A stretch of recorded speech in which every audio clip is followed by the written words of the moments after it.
Alright, listen up, because today we're going big. I'm not just building a tree, I'm building the tree. Welcome to Yggdrasil, the tree of the 9 realms. So if you don't know what Yggdrasil is, don't worry, you'll know what it is and more by the end of this video. So this thing connects every corner of the Norse mythology, and yes, I am crazy enough to try it. So Yggdrasil isn't just any tree, it's the bridge between realms, connecting all of existence. Legend says that its branches reaches the heavens, while its roots dig into the deepest darkness. But bringing this mythical world of tree to life, that is no easy feat. And as you can see, I struggled a lot to get this thing right. And honestly, this first attempt, it looks like trash. So I'm starting over, I'm gonna delete this entire tree and try different methods, and of course use the axiom mode to help me out. So I found this new place here, so I'm just gonna fix the terrain a little bit and we're gonna start building here. So the journey begins here actually. My goal today is to lay down the roots of Yggdrasil, along with the base, the trunk, and the branches. But we'll worry about the leaves later. But building this in Minecraft, yeah, I might just need the wisdom of the gods themselves to help me do this, even though I'm doing this in creative mode. By the way, I'll explain why I'm building in creative mode in a sec. So for the roots and the trunk, they need to be massive and twisted and strong enough to hold all the 9 realms. And by the way, did I mention that we're not only building Yggdrasil, but also the 9 worlds, the 9 realms? Yes, each root, each branch will eventually lead to a realm, like Asgard, Midgard, and Helheim. So if you want to see how I bring each realm to life, make sure to hit that subscribe button, you won't want to miss it. Thank you. And I mean, look at the scale of this thing. I feel like an ant next to this thing. And we haven't even added the leaves yet.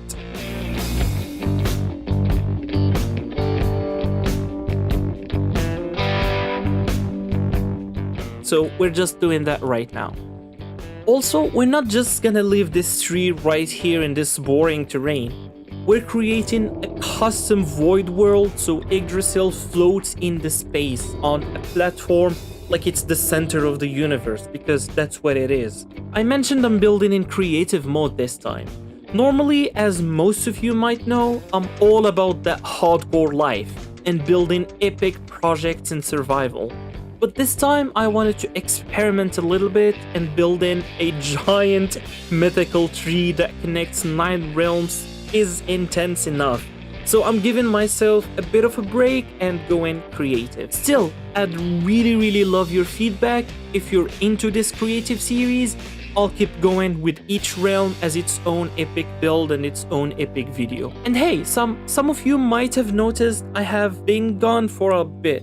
Long story short, my PC got hacked, I lost all my data, pictures, a lot of passwords were leaked, and I almost lost my hardcore world, and my YouTube channel as well, and my Google account.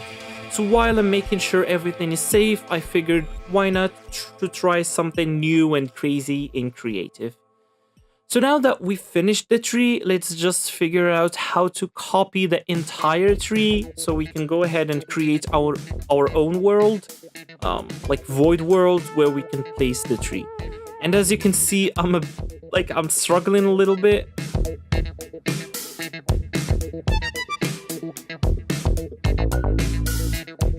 By the way, a huge shout out to the devs of Axiom Mode. This tool is saving my life here, as you can tell, and my game crashed. Okay, so let's try again. So now I'm creating the new world.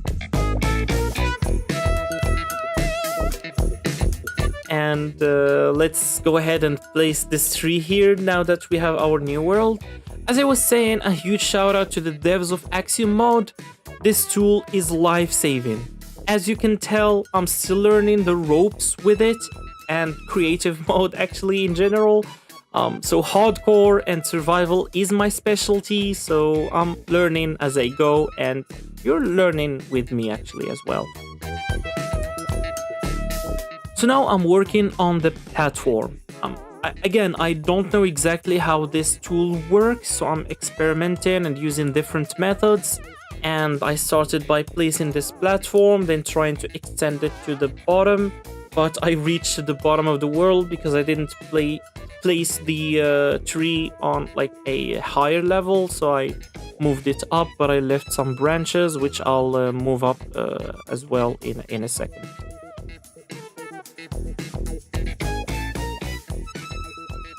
And I also extended the roots a little bit so they will look like they're grabbing into the platform. And now I'm learning how to create texture, and it's very easy. I mean, look at this. You just choose the type of blocks you want, the type of texture you want, and you just paint. This is so easy. I can't imagine. Actually, I can imagine all the hard times I had while I'm building massive project in hardcore world. I have to grab each resource, I have to mine everything, I have to place block by block, and all the textures I had to do them manually.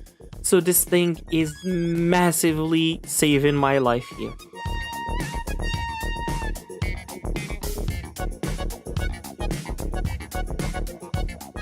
And now I have selected only the dirt, so I won't by mistake texture the roots as well. So I just do this and boom. Yeah, I textured the entire ground. So now for some more texturing, as I'm texturing the platform itself, the rocks, and giving it a little bit of depth and more cracks, and I'll give it some lights as well. And I'm also adding these waterfalls here to make it look more magical and more mythical as well. But I was struggling with the overflow of the water at the bottom of the earth, at the bottom of the world. But I used some, what do they call? The invisible blocks? I don't know what they called. So I used that to remove the overflow of the water, and now it looks amazing. Now I'm extending the roots a little bit, so they could look like they're grabbing onto this platform. I also added some invisible light blocks under the platform. As you can see, it's lighting up from the bottom. Because if this tree is floating in the space, then the light should probably come from below, right? Like it's going from below. That makes sense, no? Well, we're rolling with it anyway. I also, as I mentioned, added some cracks to the ground to make it feel more alive and not just generic platform. And this thing turned out really, really beautiful. I'm really happy with how this thing all turned out. And I'm really impressed with this tool and how quickly I learned it and used it like this. This is my first time building in creative and first time using Axiom. So I'm really happy with how this thing turned out. And now for the fun part, connecting Yggdrasil to the 9 realms. We've got Asgard, Midgard, Helheim, Jotunheim, Vanaheim, Alfheim, Niflheim, Muspelheim, and Svartalfheim, or something like that. I probably butchered these names, but anyway. Originally, I wanted to use the immersive portal mode, but it turns out it's not compatible with Axiom. So I'm going with regular portals, and I'll create long paths in the nether that leads to another portal that portal lead to each realm. I know that's not the most ideal solution, but I don't think I have any other solutions. Or maybe I could use command blocks. Picture this. Step into a pressure plate and it triggers the command and bam, you're teleported to another place where we'll build that realm. I have no idea how command blocks work yet, but I'll figure it out. If you've got a better idea, let me know in the comments. I could definitely use some help. And if you're as excited as I am to see where this journey will take us, don't forget to subscribe, like, and leave a comment. Let me know which realm you're most curious about, and let's make this series epic. So today we're building Helheim, the icy realm from Norse mythology. This is part of a series where we're building all the 9 realms from the Norse legends. And now we're diving into the cold, abandoned land of the dead. This one's going to be insane. A frozen castle, floating islands, and a massive bridge. So let's get started. First, I started with the staircase leading to the end portal. This portal is how we'll jump between realms, and since we're doing all the 9, it had to look special, simple, but with that mythological vibe. With the staircase done, it was time to deal with the Ender Dragon.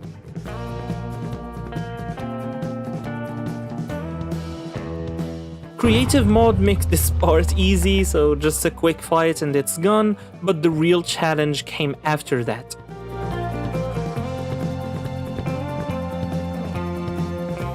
I cleared the whole End Island, leaving nothing but void. I needed a clean slate to build Helheim. Empty, eerie, and ready for something epic. Next, I started working on the bridge. It's supposed to connect the void into the castle.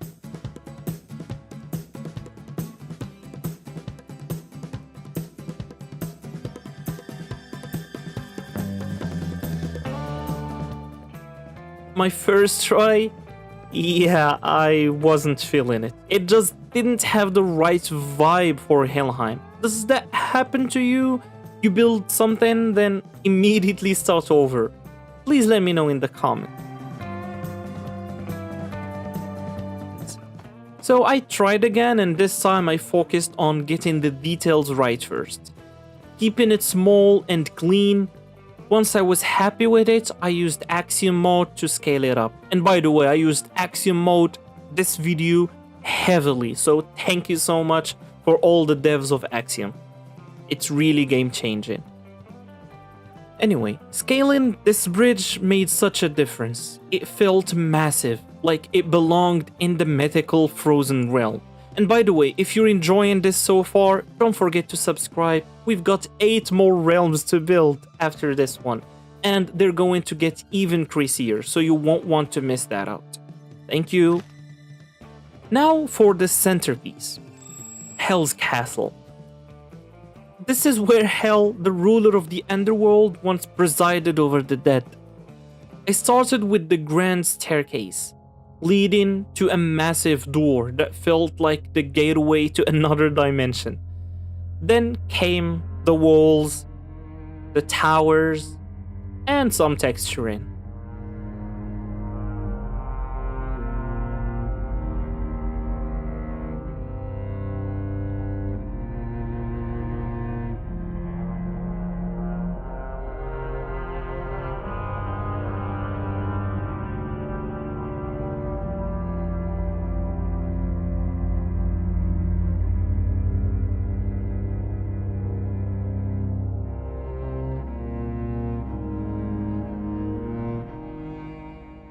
This make it look like it's ancient and abandoned, but this isn't just any castle, it's one with a story. Legend has it that Hel was banished to the frozen wasteland by Odin himself. She built this castle as her throne, ruling over the souls of the dead who couldn't pass on. But centuries later, a great war broke out, one so fierce it tore the realm apart.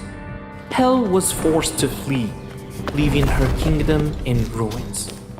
All that remains now are frozen walls, shattered towers, and the souls she collected, trapped in the icy abyss, waiting for her return.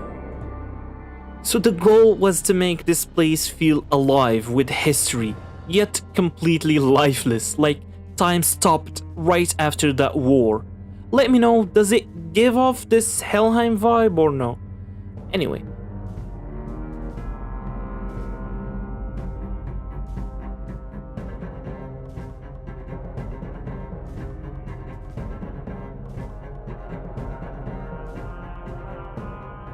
Now for the big test, passing the build into the end.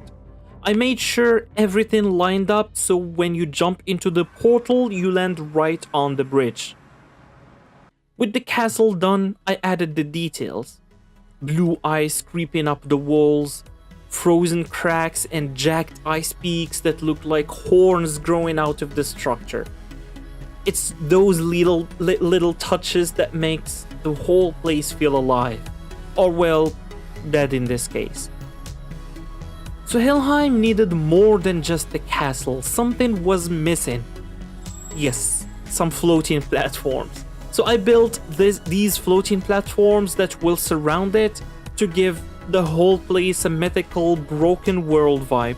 Each platform has these weird black structures that match the bridge and the castle's design.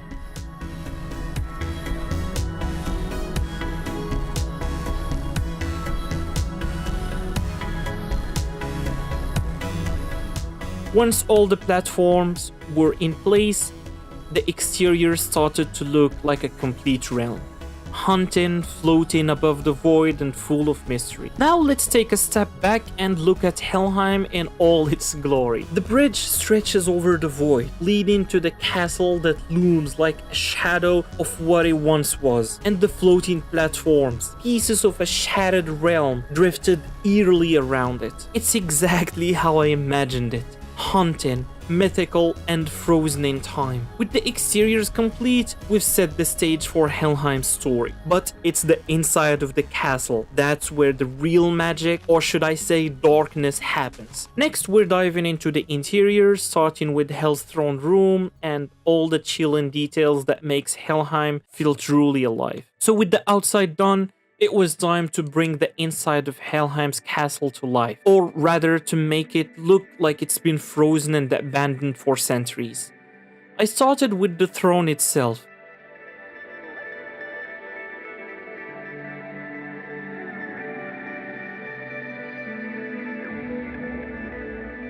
It had to be massive and detailed, so I built it and scaled it up with Axiom again.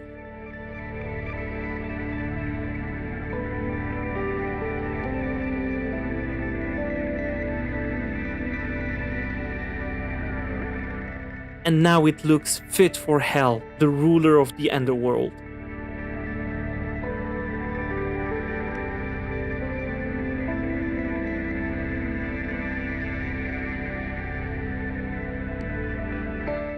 After scaling it up, it still looked small in the massive throne room.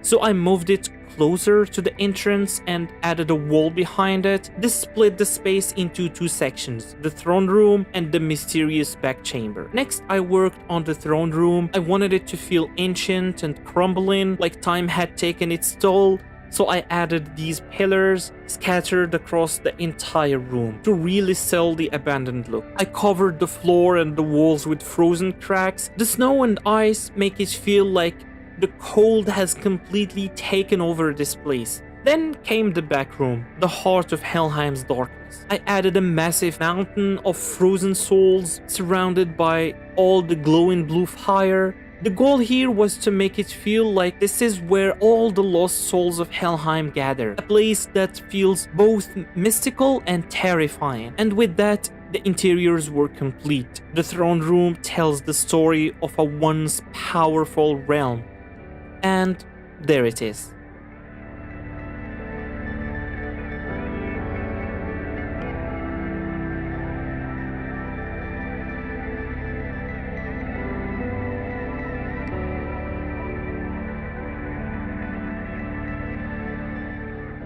Helheim, fully built and ready to tell its story.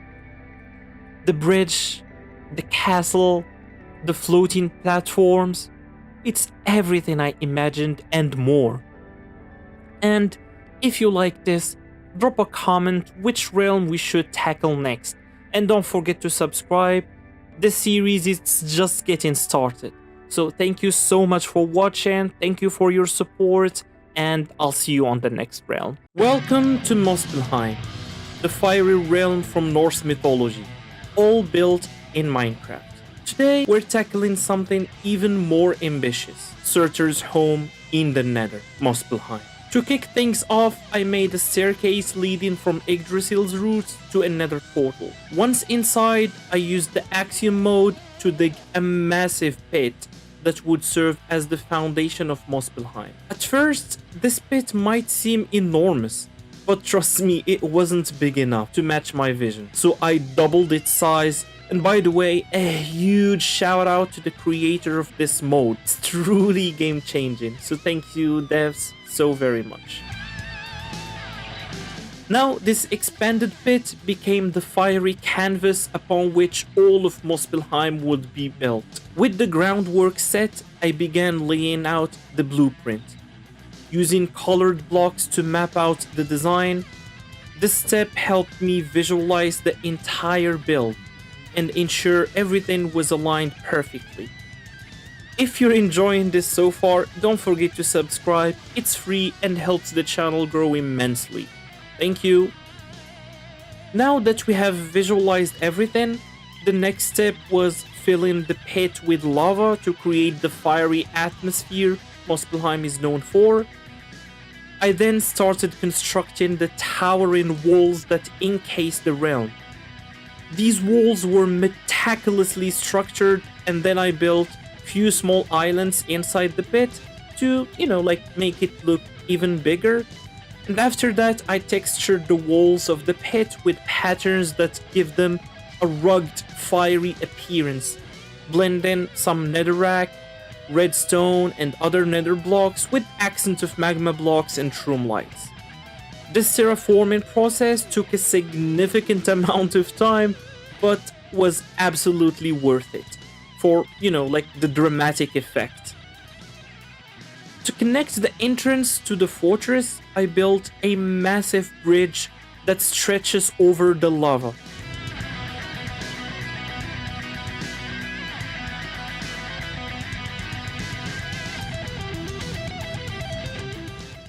This bridge features intricate designs that make it stand out as a striking entryway.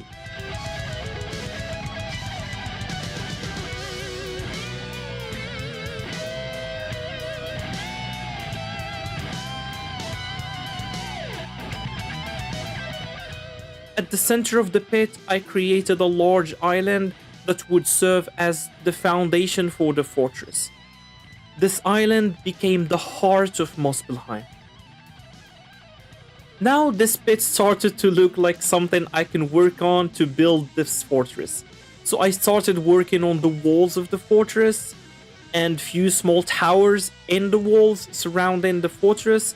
Of course, I had to give them a lot of textures and a lot of details as well, and until I was happy and satisfied with the results. And finally, I added some cracks in the main island to make it more destroyed and cooler, or in this case, hotter. And surrounding the pit, I added some cascading lava falls to enhance the fiery ambience, and the glow of the flowing lava against the texture walls creates like a very mesmerizing effect, making the entire realm feel alive with heat and energy. Then I spent a lot of time, way more than I should, working on the island's appearance, experimenting with many blocks arrangement until I was satisfied with this. Legend has it that Surtur, the ruler of Muspelheim, was born from sparks that flew out the first fire that ever existed. From these flames, Surtur gained his fiery powers, becoming a mighty and feared being in Norse mythology. He carries a giant flaming sword, said to burn brighter than anything else in existence.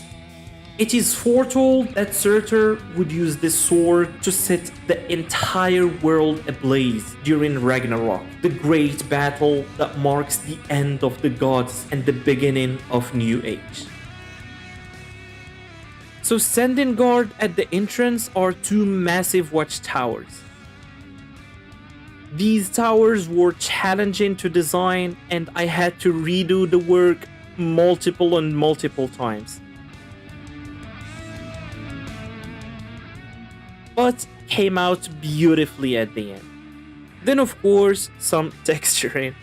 I tried to make it look like it's very red at the bottom due to the heat of the lava, then the redness, if that's a word, slightly fading into black and gray it is.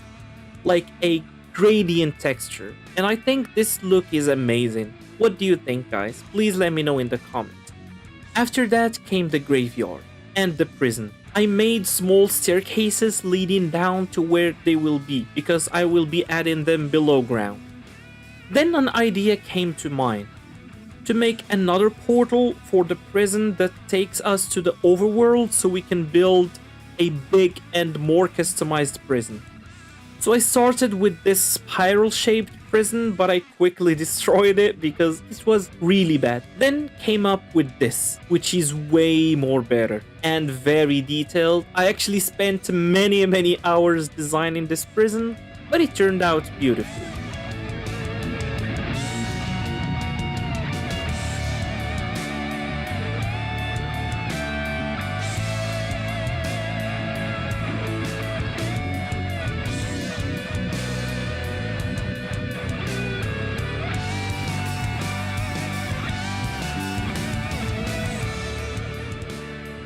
And look at this. I actually like this a lot. Anyway, let's move on to the graveyard.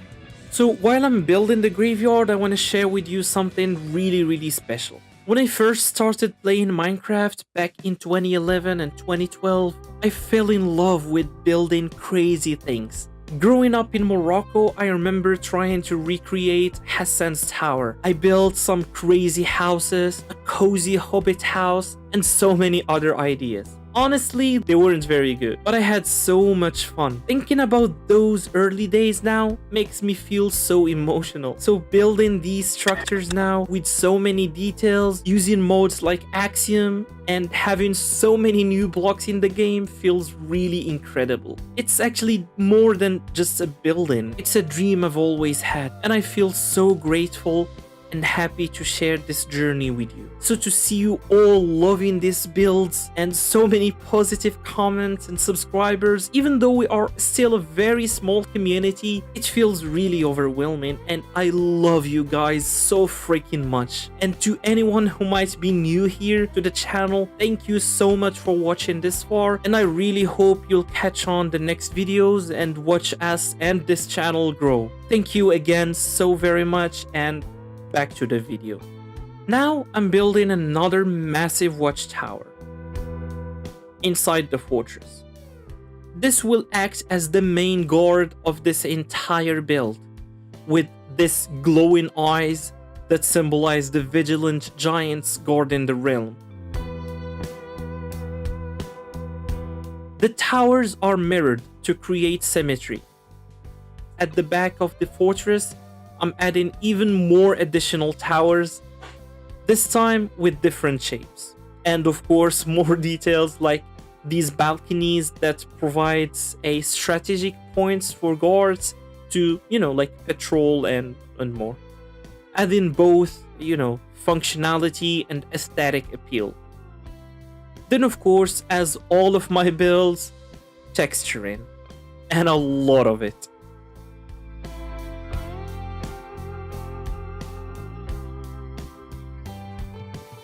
Now I need to know the height of every build, so let's extend this green blocks to the right height just to know exactly how tall each build is going to be. And I think this is right. I think everything looks right, looks good. Nothing is too small nor too big. It's just perfect. So now let's continue building.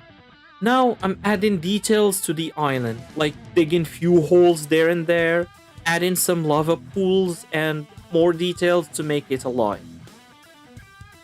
Then this right here is going to be one of the standout features of this entire build, the arena or Colosseum. I'm still not sure what to call it.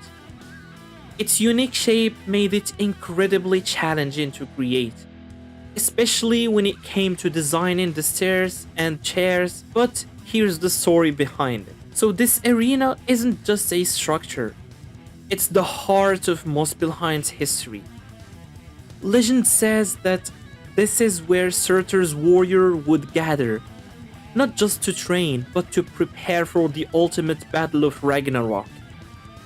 They would test their strength and skills in fiery combats, surrounded by the blazing energy of Muspelheim. This arena is where legends were made, and now bringing it to life in Minecraft, I wanted every detail to reflect that. From the intricate texture to jagged edges, every block represents the fierce and fiery spirit of this realm. It's not just a centerpiece, it's a testament to the power and passion that Muspelheim embodies. Another key structure is the arsenal, a standalone building where Surtur's warriors store their weapons. The arsenal is filled with intricate details, from its fiery accents to its bold design, that perfectly matches the fortress's overall theme.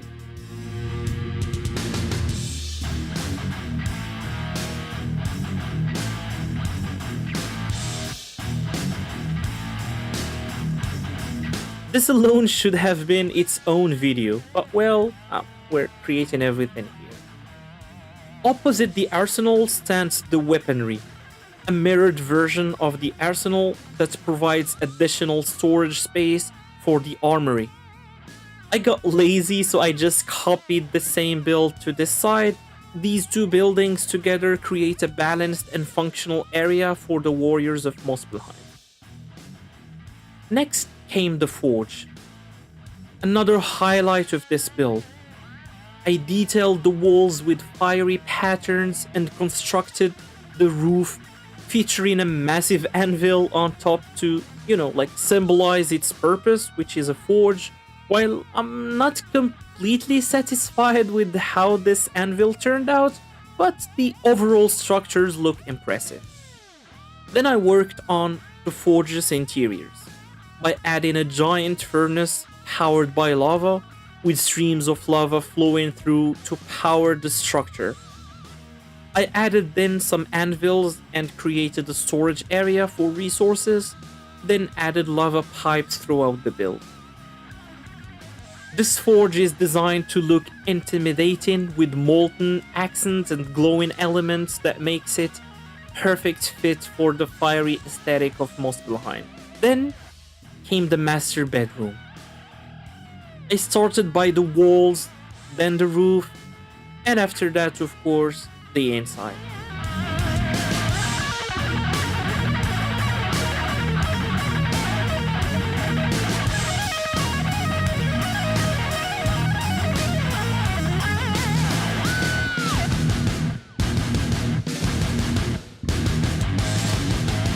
And I'm finally happy with how this bedroom looks like. Finally, we arrive at Surtur's castle, the crown jewel of this build.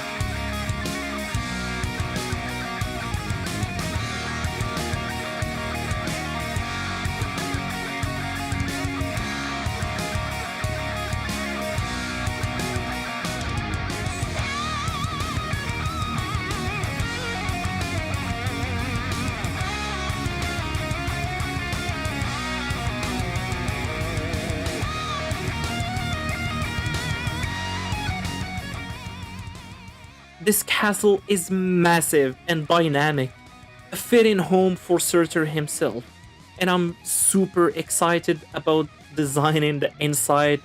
But before that, let's take a very quick look at everything we've built so far. It's been almost 3 months of building this fortress. So we started by this bridge, then came the watchtowers, and a lot of them, a graveyard and a prison, an arsenal and a weaponry, forge and bedroom, and then the arena or Colosseum, still not sure what to call it exactly, and finally Surtur's castle. Each element contributes to the grandeur and fiery atmosphere of Muspelheim. creating a realm that feels alive and immersive. And now for the interior.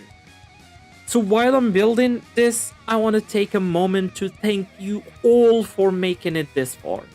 It's been incredible creating this masterpiece, and I truly appreciate you watching this video. If you've enjoyed it, please don't hesitate to subscribe and like the video, of course. It helps the channel tremendously. Thank you again, and that's pretty much it. This is Muspelheim, all created in Minecraft. This project took months to complete, but every step was an incredible journey. Let me know what you think in the comments. What should I build next? And until then, peace, love, and building all 9 realms from Norse mythology in Minecraft is an ambitious task. We've already created Yggdrasil, the world tree, Helheim, the realm of death, and lastly, Muspelheim, the realm of fire and destruction. And now it is time for Midgard, the realm of men. So make sure to stick around because this world will be available for download and some of you will get it for free. I started with creating a teleportation platform from our Yggdrasil to a new place using command blocks.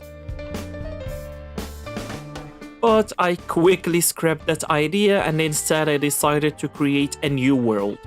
The reason for that is I wanted to start sharing download worlds and I have to separate the builds so I can post them one by one. More on that later on this video. So we have created this new world, and it took me a lot of time to find a good place for this build. I wanted to build a village nested between towering mountains, a dock for Viking longships, and lastly, Jormungandr, which is the huge sea serpent, the son of Loki, that will destroy Midgard in the Ragnarok. So this spot here has potentials. We have already a small mountain here, but because we want to create custom mountains and expand the sea, so we're gonna have to do a lot of terraforming and reshaping.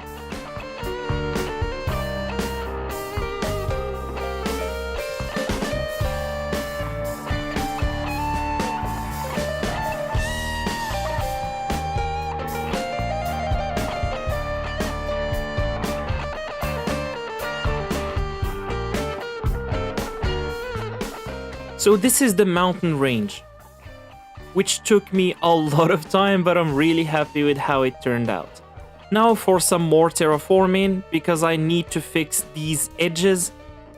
They are too sharp and these cliffs are too steep, so let's smoothen them up a little bit.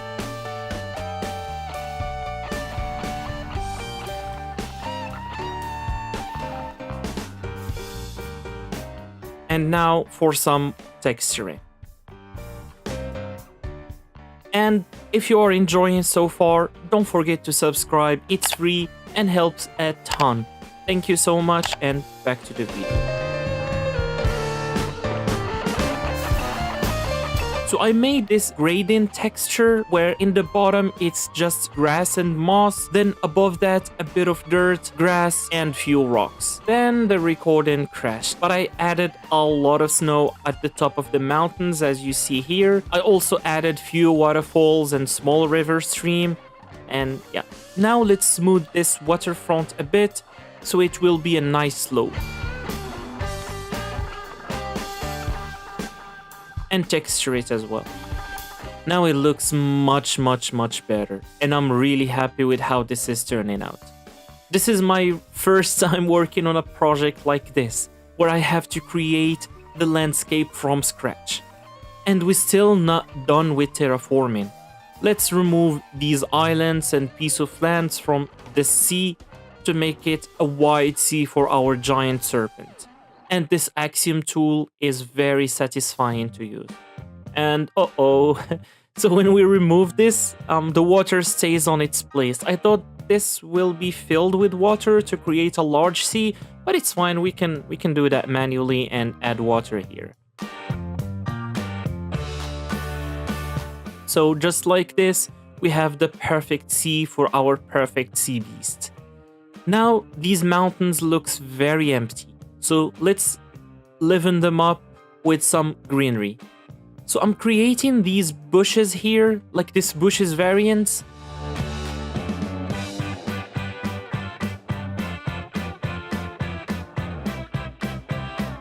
And now let's just copy this all around the mountains. And oh my god, that was very satisfying as well. I made it a little bit dense in the bottom of the mountains and here near the river, and not so dense at the top.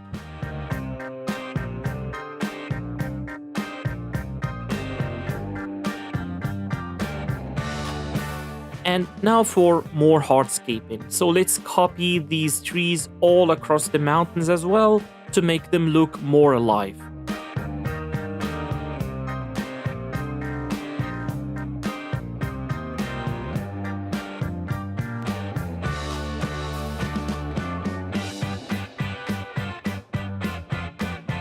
Now let's make the paths of the village.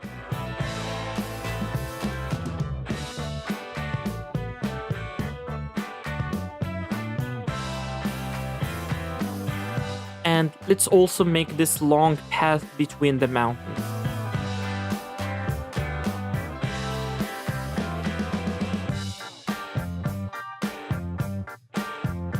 Now I'm happy with how these paths are shaped.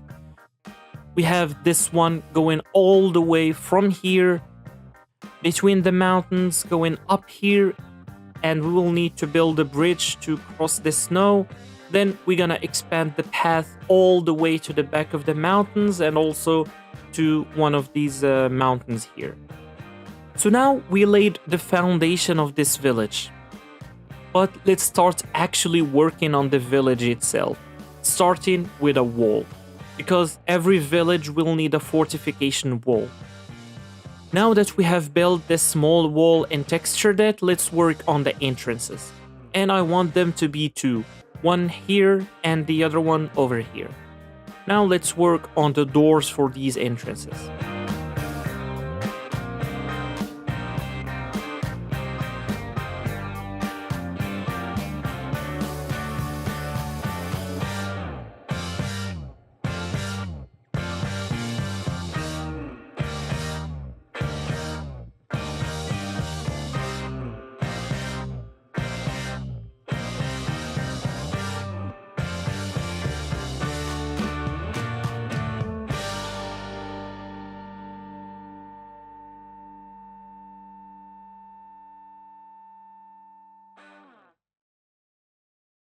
Perfect.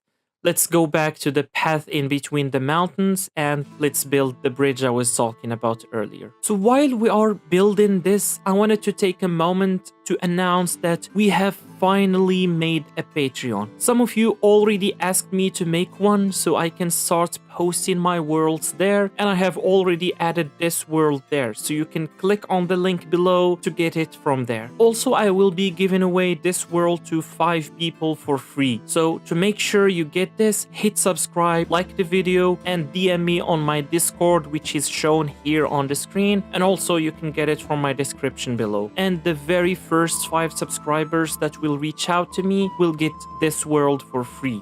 And I will be doing this on every video. So even if you weren't lucky this time, make sure to subscribe and hit the notification button. So when I post a new video, you will be the first to get notified and you can win the next build. Or you can of course head to my Patreon and get all of these builds and more perks as well from there. Now back to the video. So to continue the fortification of this village, I have built this watchtower and then I pasted it on all the mountains.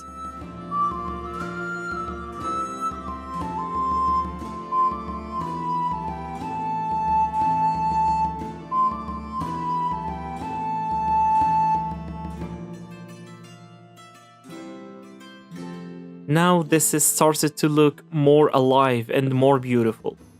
I also added some smoke coming from the watchtowers and I retextured them all. Now let's work on the dock. So I made this slope more gentle and added sand and gravel because it is a waterfront. Then worked on a simple wooden dock with places for a few ships.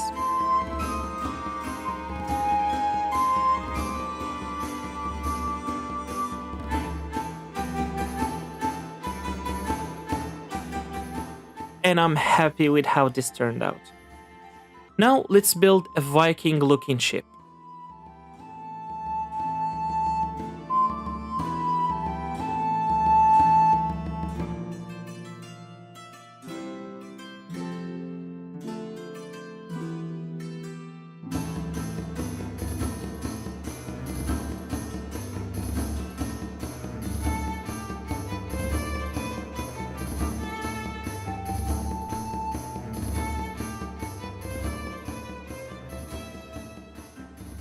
So I made few variants and let's just copy them to the dock and spray them all over the sea to make the sea more alive as well.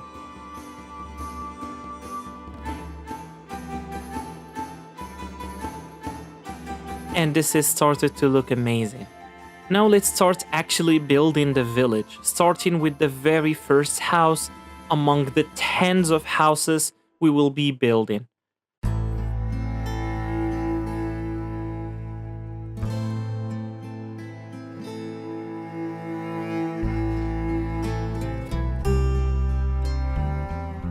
The first house is complete, and now let's speed things up and let's build many more. So long before this village was built, the sea belonged to Jormungandr, the world serpent, son of Loki, cast into the ocean by the gods. Legend says that when Ragnarok comes, Jormungandr will rise from the depth, causing the sea to rage and flood the land. As the sky turns red with fire and ash, he will clash with Thor in a final battle. Thor will slay the serpent with Mjolnir. The village we are building now, the one you see before you, may not stand the test of time, but until that day come, life in Midgard continues, unaware of the doom that lurks beneath the waves.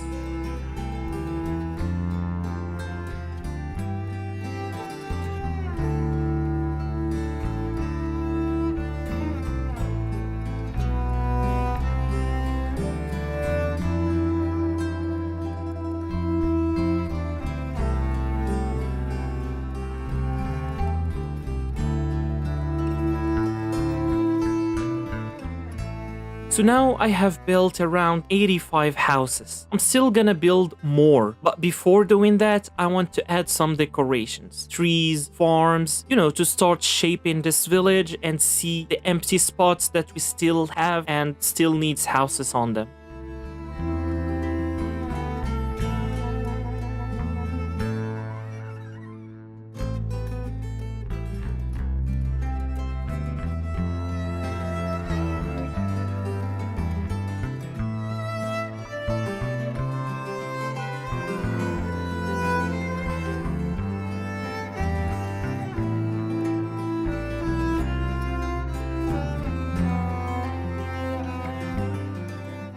This village will need a lot of farms because it is stuck between these mountains, so they can't rely on land imports. The only way will be by ships, but there is a serpent lurking in these waters, so it is risky. Therefore, they are growing most of their food here in the settlement. Inspired by Manor Lord, I designed small family farms near homes, creating a realistic medieval economy.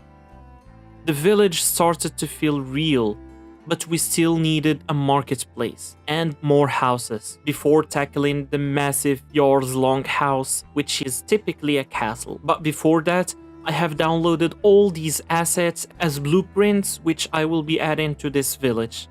There are a lot of good assets here, and I will be adding the link for these blueprints in the description below. They are free to use and very helpful. Okay, so my game crashed again for like the 100th times, and I lost the recording of me plotting these blueprints.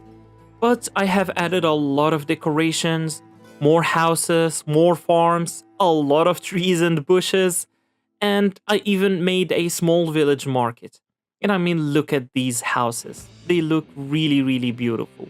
I highly encourage you to go check these assets and test them out yourself. Now let's start building the Jarl's Longhouse.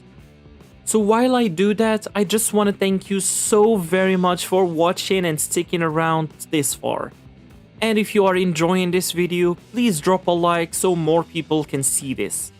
I've struggled a lot to finish this video, with my PC crashing every 20 minutes. And if you'd like to support this channel so we can hopefully afford a new upgrade for my PC, make sure to check out my Patreon, where you can also get all the worlds we've built from there to add them to your own game. And if you can't, just subscribe and share this video with your friends, which is more than enough and would really appreciate it. Thank you, and back to the video.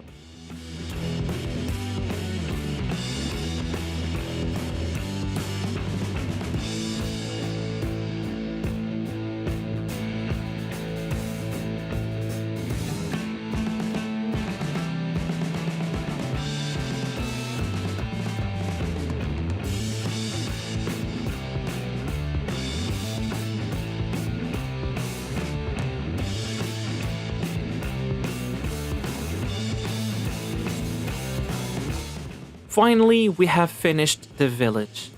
And look at this. It looks absolutely amazing. I am really amazed with how this build turned out. And this is my first time ever taking on a build quite like this. Most of my previous builds are fantasy-like and smaller size than this, so if you like this one, please give me your feedback on the comments and what should we build next. But even though we finished this village, we are far from finishing this video. We still have a giant sea serpent to make, so let's get right onto that. So again, I'm using Axiom for this and I have made this. But while trying to change it, you can see the game is glitching a lot. It takes few seconds to update everything I do. And this is so frustrating. And my PC is barely handling this. I have a lot still to do, so I'll make this off camera because it will keep crashing. It already did 3 times while building this serpent, and I'll show you the final result. Okay, back again, and I scratched everything and wasted literally 6 hours of building. My PC cannot handle this. So I'll create a new flat world and make a very small version of this serpent and then copy it to this world and scale it up. It will be easier and hopefully my PC can handle that. So here is the flat world I just created. Now let's make a very small version of this serpent.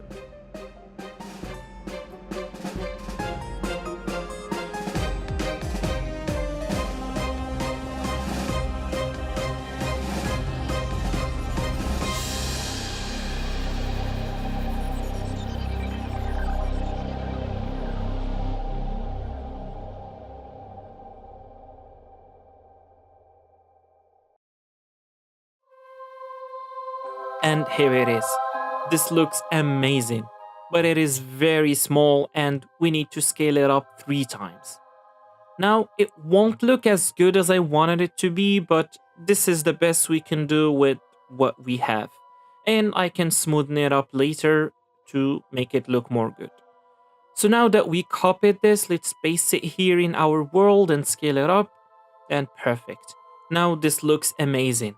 It still needs a lot of smoothing, texturing, so let's start by smoothing first.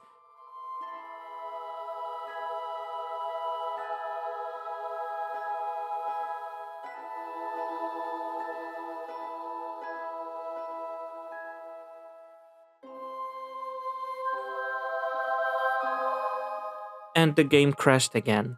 But I have smoothed it and textured it. Now I'm adding these pikes, or I don't know what to call them, on the entire body of the serpent.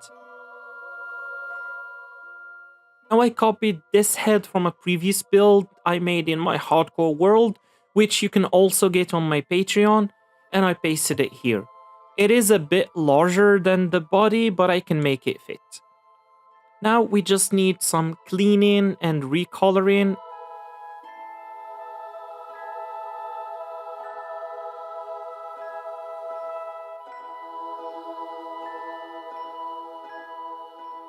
And no, I recolored the inside of the mouth as well. The tongue needs to be red, not blue. It's fine, let's fix that quickly and perfect. Now I want to try something. I don't know if it is going to work or no. I just want to make this serpent like it's spitting water on the village. Something like this, which might look good.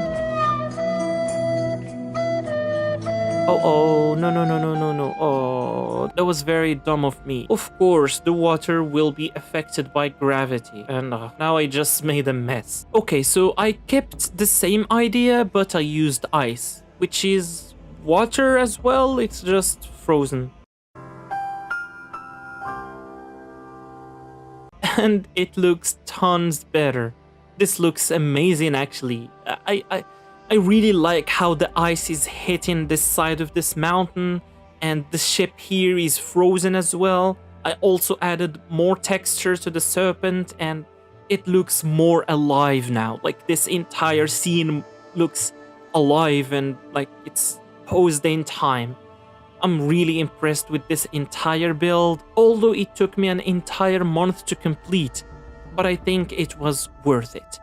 Please let me know in the comments if you like this and what should we build next, as we still have 6 more realms to tackle on this Norse mythology series.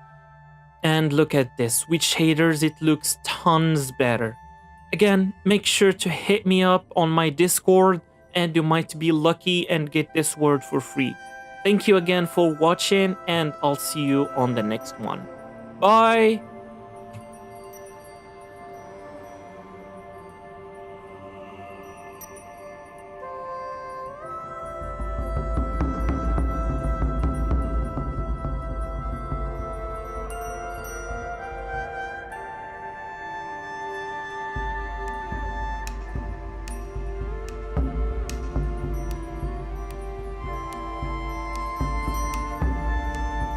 This is Jotunheim, the lost realm of the giants. And today we're going to build this entire realm from Norse mythology in Minecraft. We're on a mission to build all 9 realms of Norse mythology in Minecraft. From the roots of Yggdrasil to the fiery chaos of Muspelheim, the shadowed halls of Helheim, and the bustling plains of Midgard.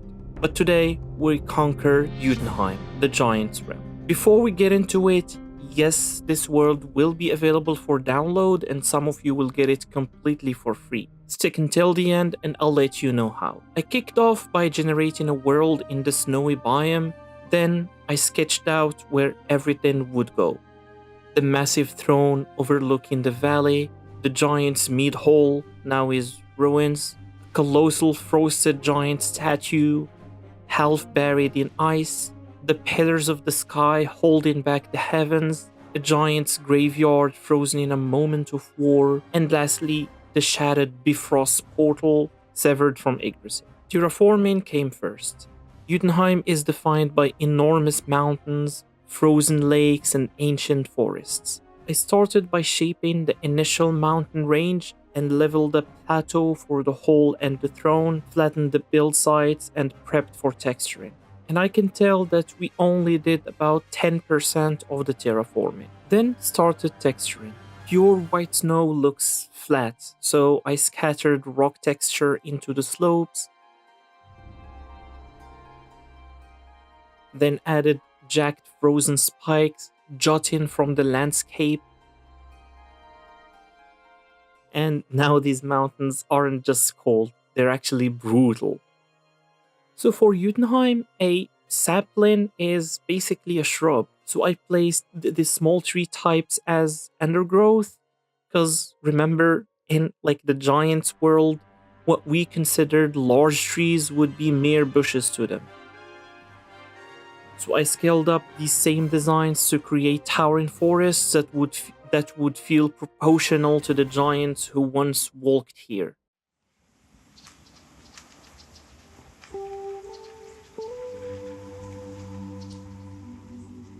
The pillars of the sky were my next focus, massive columns set to hold up the heavens themselves.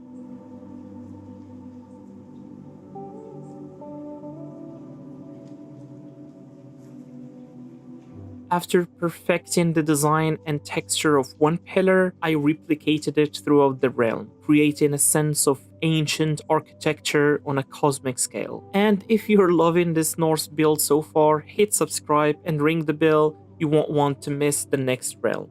Niflheim is called it. Next, I fixed the ground because it was just frozen lakes and the graveyard should be built above an actual ground. Same for the throne, by the way. So, yeah. And I also added this river here. So for the giant's graveyard, I wanted to create a scene frozen in time, the aftermath of a devastating battle.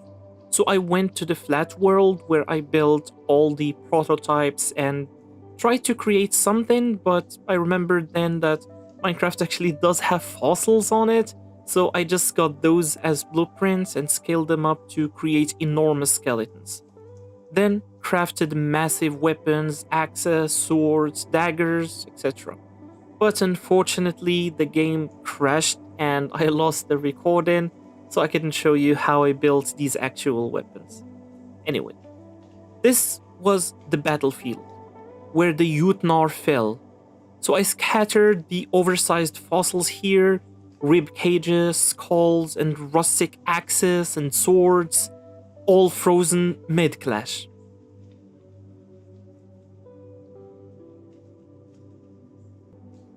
The tale of Jotunheim's fall is one of the most tragic in Norse mythology. The giants of Jotnar were the oldest being in the creation, primordial forces of chaos and nature. They were not evil by nature, but their very existence threatened the order established by the Aesir gods. As the conflict between gods and giants escalated, Odin and Thor led countless raids into Jotunheim. And the final battle was catastrophic. The skies burned with lightning as Thor's hammer Mjolnir shattered the mountains themselves. When the fighting ended, the once mighty giants lay defeated. Those who survived fled to the furthest corners of the cosmos, or disguised themselves among other realms. Jotunheim itself was sealed off. The Bifrost connection severed, leaving this once mighty realm frozen in eternal winter, a monument to a fallen race. And this graveyard tells the story of the cataclysmic war that emptied Jotunheim of its inhabitants. Okay, now I copied this skeleton here, just like temporarily, just to get, like, to know the height of the giant and to know like how tall and big I need to make the throne and the mid hall. And I think that's the right size, so now let's just remove the skeleton and keep this size in mind for the next builds. So the frost-ruined giant statue represents a Jotun warrior caught in the moment of battle. His flesh turned into stone and ice, slowly eroding under the endless storms and snowstorms that happened here. I actually deliberately left it partially destroyed with some exposed bone and like crumbling features, you know, to like convey the passage of like the countless years, and then pasted this one into the world and put it between these mountains and also next to the graveyard that we've built. And now let's just give it a little bit of like some more details and bury it under some snow just to give it like some more details.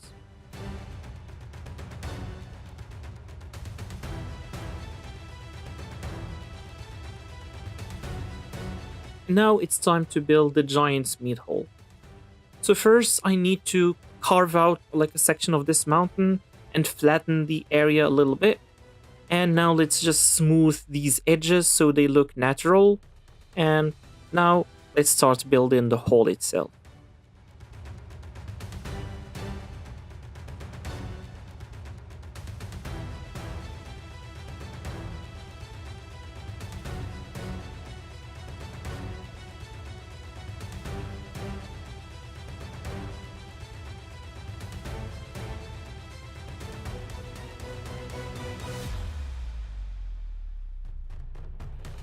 And there we have it. A massive feasting hall fit for giants, but now abandoned and falling apart. So I tried to add like a lot of details, to just make it look like it's been empty for centuries. Collapsed sections, withering, ice forming on the walls. This is actually where giants once gathered to feast and tell stories, and now it's just an empty shell in an empty world.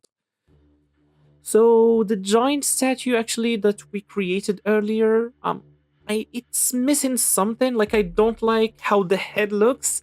It looks a bit weird.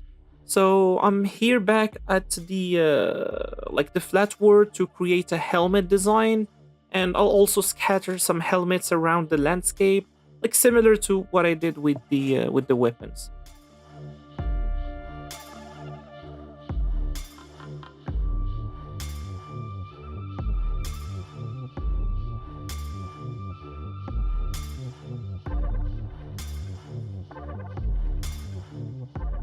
And again, my game keeps crashing. Again, it's crashed during the recording, and this is so frustrating. So I've added these helmets throughout the world for extra detail. They help tell the story of the fallen warrior giants. Now, even though I made the hall looks abandoned, it still looks too intact actually. So let's make it more ruined.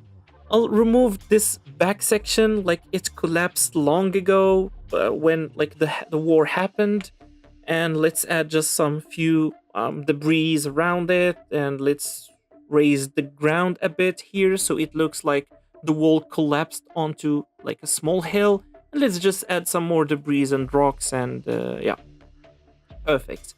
Now it really looks abandoned for like thousands of years. So for the giant's throne, I'm reusing the design I made for Hel in our Helheim build, but scaling it way up to fit a frost giant king. And by the way, if you haven't seen that video, definitely check it out after this one. It was a very, very good one. And if also you want to download that world or even this one, you can get access through my Patreon. And speaking of which, huge thanks to Remy Weber, David 2005, Bryce Golden, Katie Henderson, and Lorenka for becoming Patreon members. Your support means so much, and I honestly didn't expect to get any Patreons after I just created it on the last video, so thank you so very much, guys. I've positioned this massive throne between these two mountains where it overlooked the realm, and now I'm just changing the texture and the colors a little bit and adding some damage to make it look ancient and abandoned and ruined.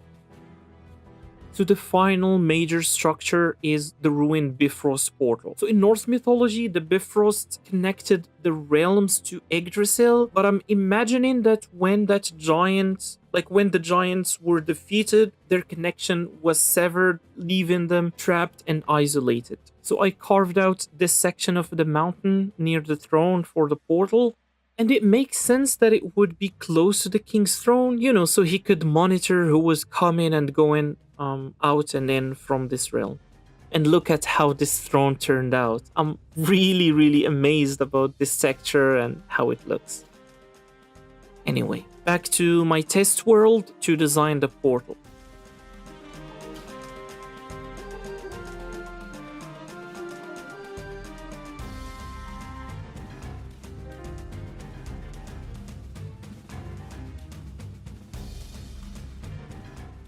And now I'll bring it into Jotunheim and add like withering, frost damage, and some scattered bones nearby. And the story here, it's actually pretty clear. This was once their connection to the other realms, and now it's just broken forever. And look at this. I am really, really proud of how this world is coming together. Everything tells its part of the story. The graveyard showing the final battle, the frozen giants caught in an eternal winter, the abandoned mead hall where they once celebrated, and the empty throne with no king to sit on it, the broken portal that once connected them to like the other realms, plus those massive sky pillars looming over everything.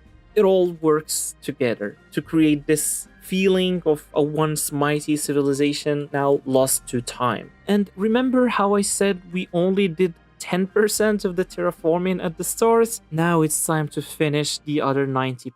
So let's build out those massive background mountains and complete the landscape. And I am really sorry this replay doesn't have shaders. My PC kept crashing during rendering. I tried 3 different times and wasted about 7 hours just trying to render this 15-second clip. It was insane. But eventually I had to render it without shaders just to get something usable. But you can still see how impressive these mountains looks with like all the trees added and all the details.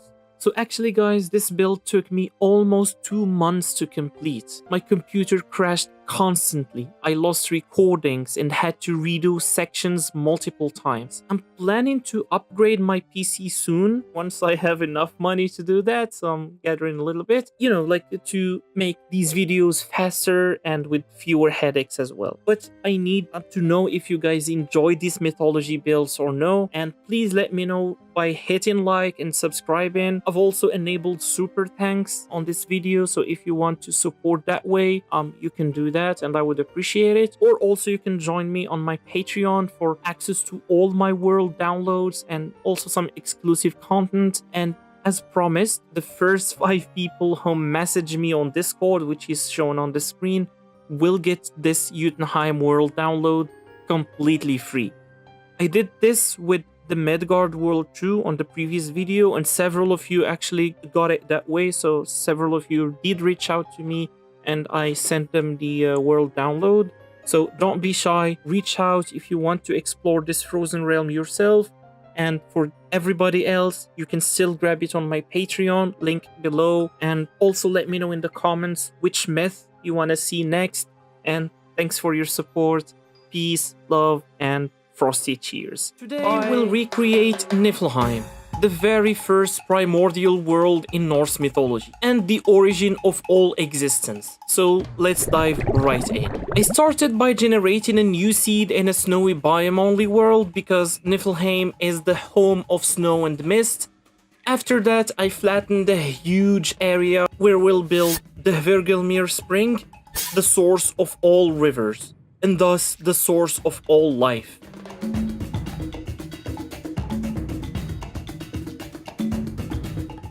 Then I used Axiom mode to paint the entire area with snow to make it completely white. And now I'm starting to create Hvergelmir. By the way, if you want to learn how to use this mod and to build things like I'm doing right now, make sure to watch the tutorial video I posted on how to use Axiom. It was epic.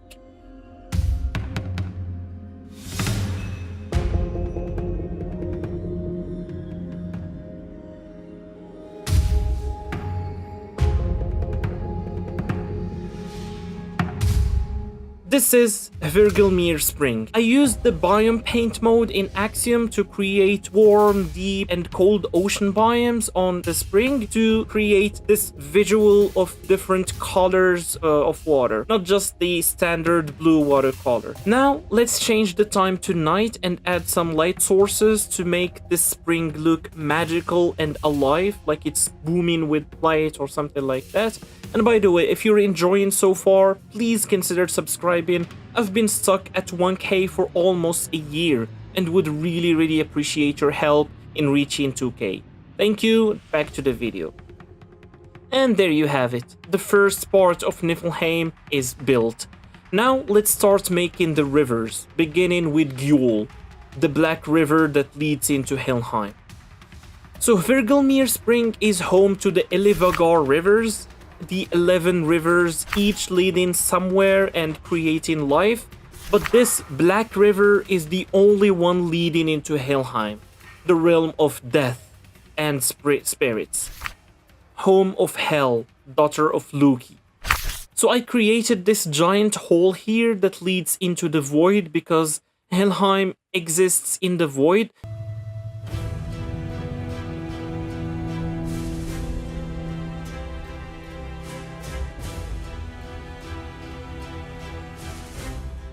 So this river looks aggressive now, but it needs some more terraforming on the sides as it looks too flat. So let's give it some slopes and hills to, make it look more natural.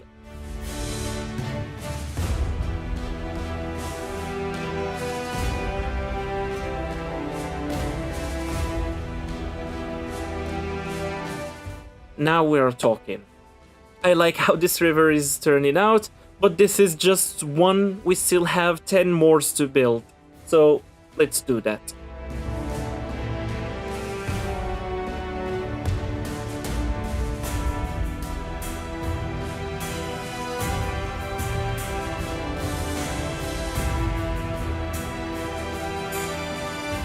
So in the beginning, there was only the great void, Ginnungagap. To the north formed Niflheim, realm of ice and mist and darkness. To the south rose Muspelheim, realm of fire and heat. From Niflheim's center bubbled Hvergelmir, the roaring cauldron, source of the 11 Elivagar rivers.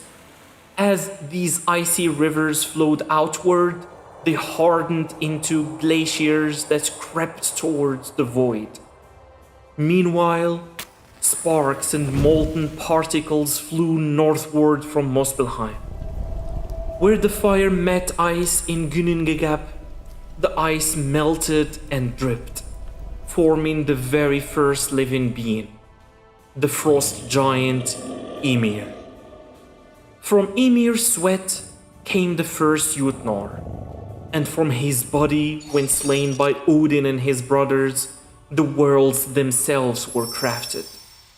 All life, all worlds, all existence began with these drops from Niflheim's frozen rivers, making this the true birthplace of cosmos. And there we have it. Hvergelmir and the Elivagar rivers all built in. But we're still far from done with this primordial realm. We still have many things to build, but first, this world doesn't look too natural or doesn't look natural enough, so let's give it some, some more detail, some crevices, ice caves, and a little bit of more texture, as it looks very artificial right now.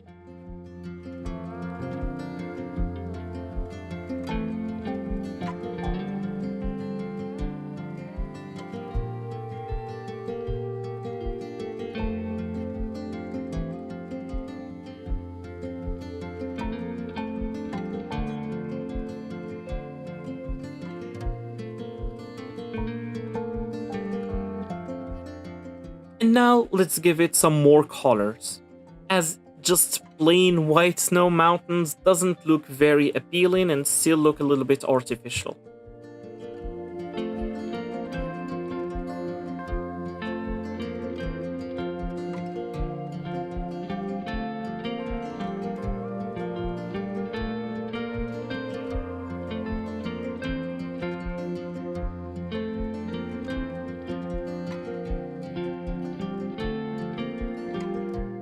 Perfect. Now let's make some frozen cracks all over these mountains, and there we have it. Now this is starting to look more natural, but it's still missing some details actually. So let's create some ice spires or cones and also some pyramids, frozen pyramids.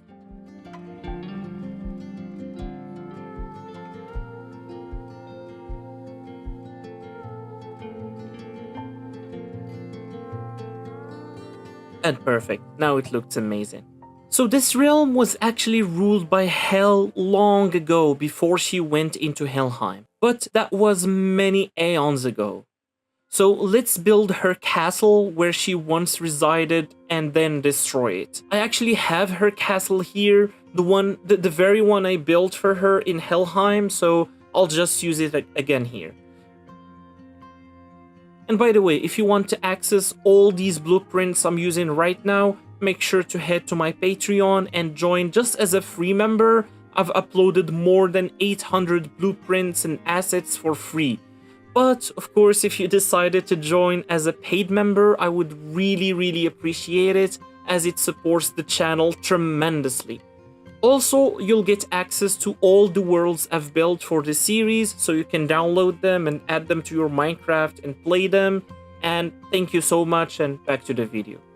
Now that we've placed this castle here, let's give it some more, like some withering effects and make it look a little bit frozen.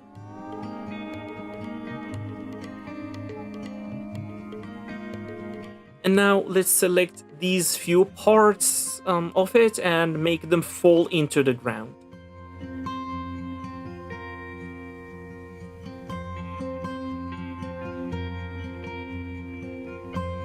And now it looks like it was abandoned for real and for thousands of years.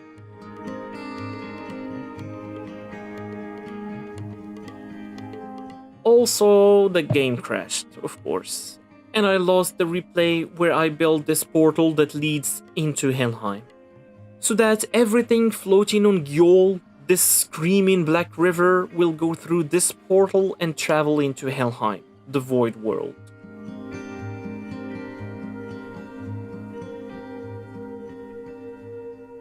Now it is time to build Nidhogger's cavern. Nidhogger is the terrifying dragon that gnaws at the roots of Yggdrasil, the world tree, which we already built as well. Here in Niflheim, the great serpent makes its home in the darkest depth, feeding on the corpses of the dishonored dead and slowly eroding the very foundation of creation. Its constant gnawing threatens to one day bring about Ragnarok, when the world tree will tremble and fall, despite the frozen wasteland above. Nidhogger's cavern pulses with a terrible, primordial warmth, the only heat in this realm of eternal frost. And there we have it, the cavern fully built and looking alive with all the nutrients that this creature devours. The warmth it gives melts the snow inside the cavern and has allowed some weird plants and wood to grow in this frozen dead world. Now the world is complete. We have the 11 rivers, Nidhogger's cavern, Ymir, and all the ice spires and more. But the perfectionist inside me doesn't want to end the video here, as it still feels like this world still feels like it's missing something, which I don't know exactly what. So what I'm gonna do is I'm going to add a lot more details, starting with more ice spires and spikes, and let's see if that fills in what's missing on this world.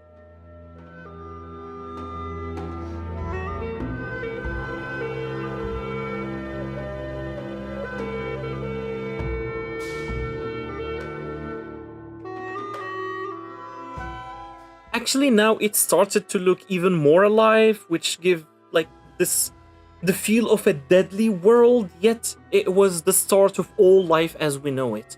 But still, it's missing more things, so we know actually that this world was once roamed by giants, so let's add few giant helmets that we created previously for Jotunheim.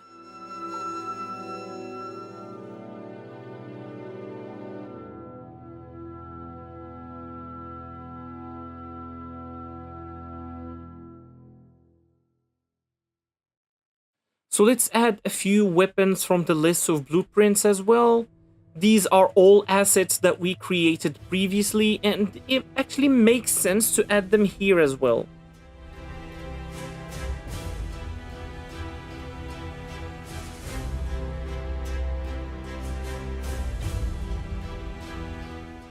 And now let's add some more giant destroyed structures to make this world feel like it was once full of life, but it is now abandoned and empty.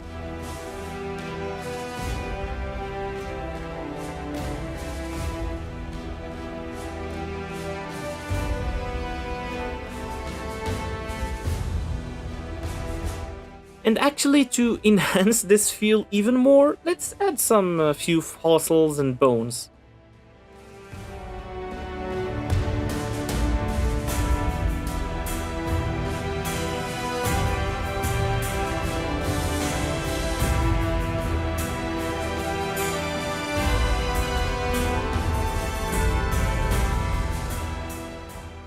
And there we have it.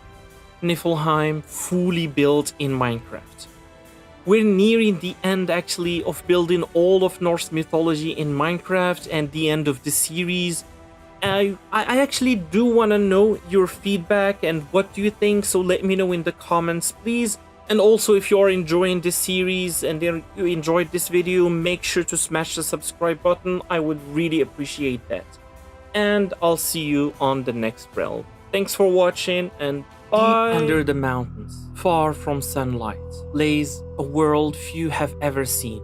Place where fire meets stone, and legends are forged in molten rivers. This is Svartalfheim, the realm of the dwarves, home to master smiths, creators of the gods' greatest treasures, and I've brought it to life in Minecraft.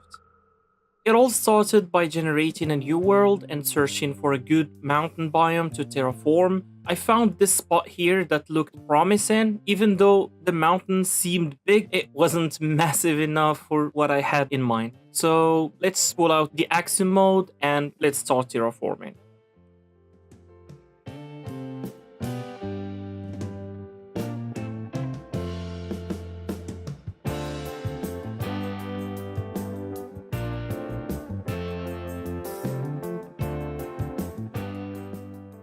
Now that we have our towering mountains, I textured them to make them feel more rugged and imposing.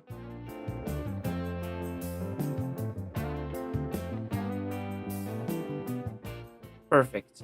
Next, I built a wooden path winding around the mountains for the dwarves to roam, because yes, most of the dwarves live underground, mining and searching for gold, but some stay outside, you know, like guarding the mountain from any intruders or creatures.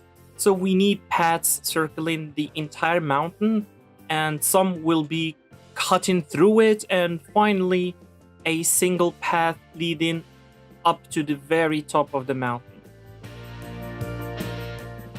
So I started adding houses carved directly into the mountain walls. I've actually got a library of blueprints that I use for these kind of stuff. And if you want to access all these assets, head over to my Patreon in the description. Even as free member, you can grab them. And of course, if you decided to support the channel as a paid member, I'd really appreciate that. And you'll also get access to all my previous builds. But anyway, let's place more houses now all across this mountain.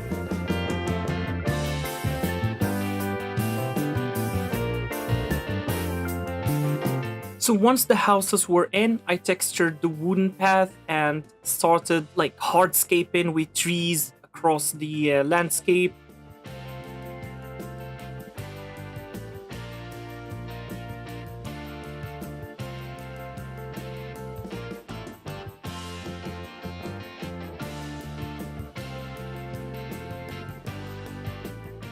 And now it looks really beautiful. But it only looks beautiful from the outside. But remember, the heart of this build is the inside, the mountain. So let's dig a massive opening leading into the first chamber, the entrance to the underground civilization.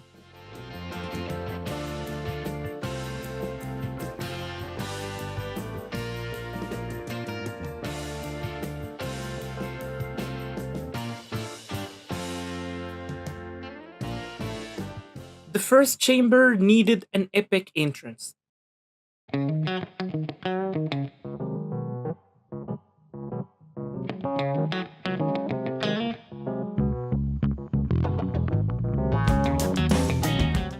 So I copied a giant helmet from a previous build. I retextured it and added axes beside it, and it looks epic now. So while I'm working on the staircase, here's the story behind this cave. So this was the very first place the dwarves dug. They discovered gold and resources, and they started camping here. And after that, they decided to keep digging deeper to get extra resources, extra gold, and abandoning the surface houses for a vast underground home.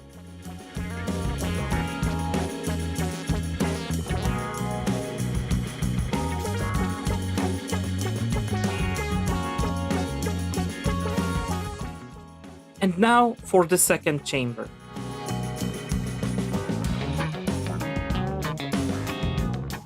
So the dwarves dug further and further and opened this huge space where they mined all the resources, but they eventually hit the Earth's mantle, unleashing rivers of lava. So in order to survive, they had to build a massive bridge across the molten pit. Without it, they couldn't wall, leave, or transport their gold or any resources between the chambers. But the chamber still was too hot and unstable, so they abandoned it. Still, I added these railings here to the bridge and some rocks inside the lava pit and some other islands of stones, just to make it look detailed and alive. And now it really feels epic.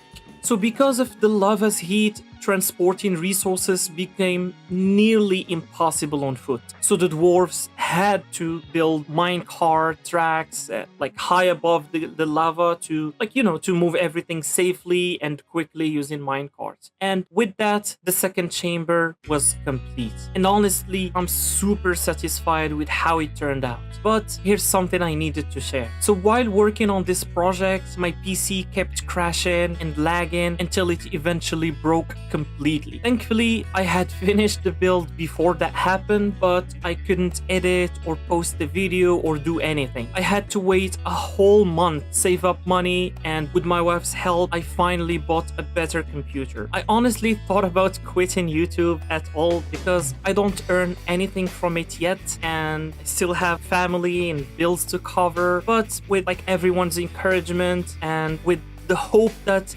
one day this can become a career, I decided to continue and to buy the new PC. So please, if you're enjoying this, make sure to subscribe, like the video, and leave a comment. Your support is what keeps me going, and thanks again. And now back to the build. So for the third chamber, I wanted it to be more organic, so I terraformed the space and added giant pillars to support the ceiling to not fall on the ground, and built a huge furnace where they smelt ores. But unfortunately, when transferring files from my old PC to this new one, I lost some recordings and I already cleared the storage too soon, so I'm sorry about that. But I still have the replay mode time lapses, so you'll see the rest this way.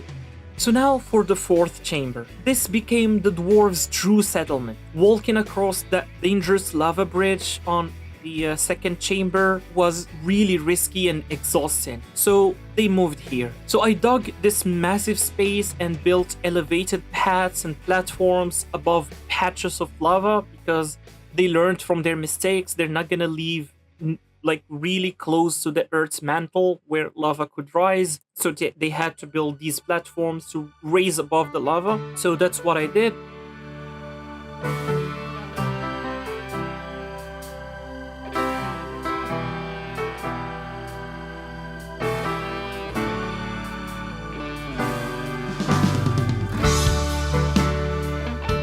And then filled all these platforms with houses from my blueprints, which again, you can go ahead to my Patreon to get.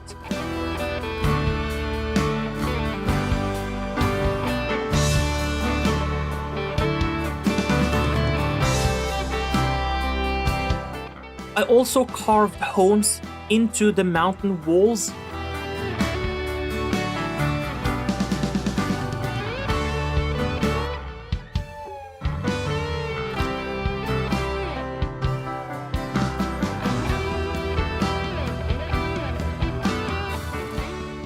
And to move resources in and out from this settlement, they dug huge tunnels fitted with rails and mine carts and trains.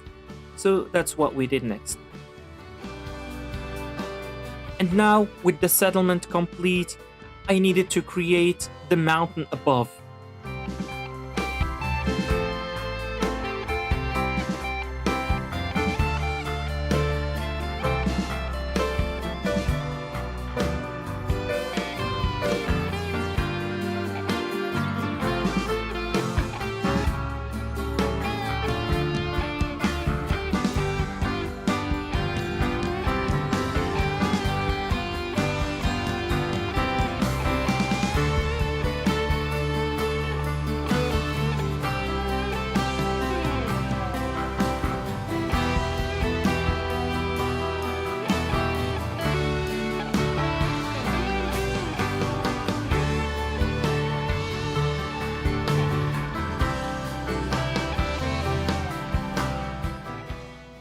So I thought my first mountain was big, but it was nothing. Really nothing compared to this one. It took ages to terraform it naturally and to make it look organic, and texture it with rocks, some natural colors, snow, grass, and stone.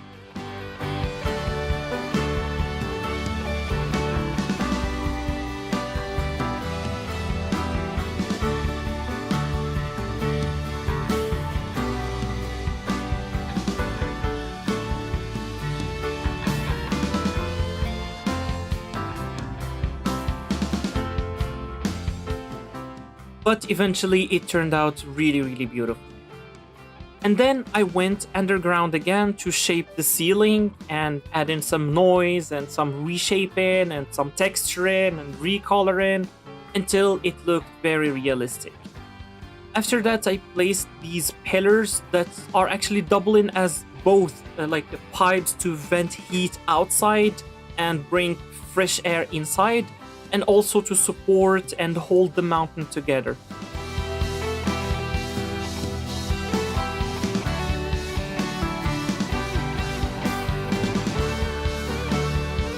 Actually, days went into detailing colors and blocks and textures of this fourth chambers, and I lost a lot of hours doing that, but I enjoyed every single second spending it here on this fourth chamber. So until this giant chamber felt truly alive.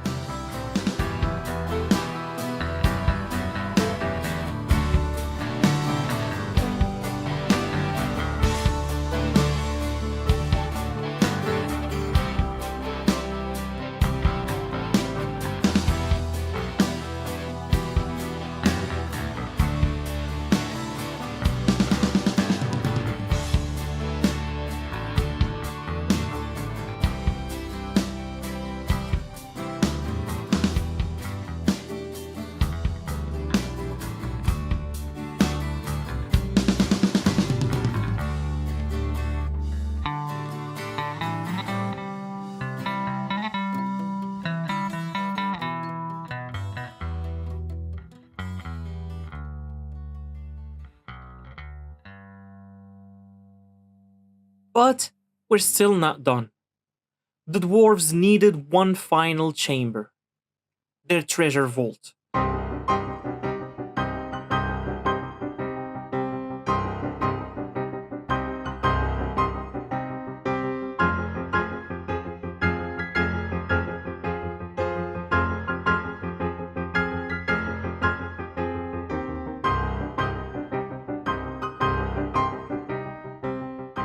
So I dig it out, detailed it carefully, and filled it with all the wealth they mined. Gold, diamonds, iron, whatever they mined, they kept it here in this vault. This was the chamber that mattered the most to them. Their riches, their pride, and their legacy.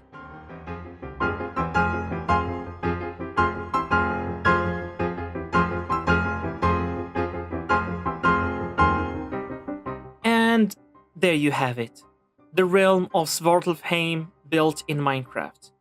From towering mountains to sprawling underground halls, every chamber tells a story of struggle, survival, and craftsmanship. So if you enjoyed, again, like the video, comment down below what you think, and thank you so very much for watching. Don't forget to check my Patreon for free blueprints and watch the previous videos in the Norse mythology series to catch up. Vanaheim, the lush forest realm of Norse mythology, created right after the dawn of existence. It's filled with magical trees and floating platforms, untouched by evil, darkness, or corruption. And today, we're going to bring it to life in Minecraft. So first, I generated a new world and searched for a good spot to start building this realm. Actually, it's not gonna be an insane or a massive as like one of my previous builds, but it's still gonna be just as beautiful and as magical. So after exploring for a while, I found this valley here, and that's where we'll begin. So the first step is building some giant trees. These represent the very first trees that ever grew in Norse mythology. the origin of all greenery and vegetation that came from Vanaheim. So let's build some 3 or 4 massive trees here.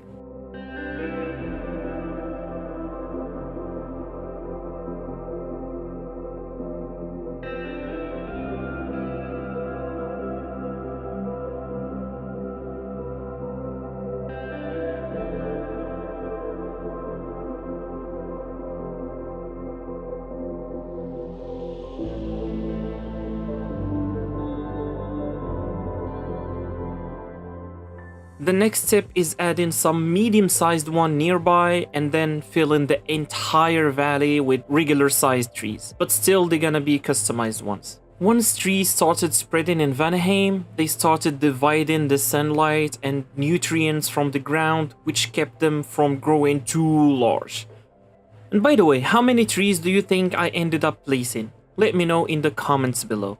Of course, some trees manage to evolve differently, so here and there I'll scatter in an even larger trees for varieties. And by the way, all these are custom-made trees. And if you want to learn how to paint and terrain with trees like I'm doing right now here, I explained it in details in my Axiom tutorial video, so check that out after this one. I promise you it'll help you build incredible things in Minecraft much more easily. Also, the assets I'm using here are available on my Patreon for free. Just join as a free member and you'll get access to over 800 blueprints. Of course, if you decide to support as a paid member, I'd truly appreciate it, since it helps the channel tremendously. Plus, you'll even get access to all my past world downloads. And speaking of which, this build is actually part of my Norse mythology series, where I'm recreating all 9 realms in Minecraft, starting with Yggdrasil, the Tree of Life, which is the heart of the cosmos where all the realms intertwine.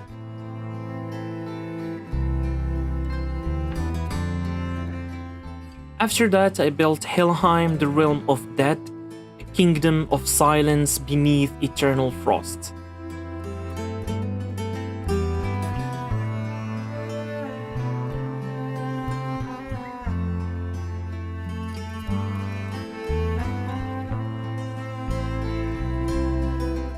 And then, followed by Muspelheim, realm of fire, born from chaos where flames never rest.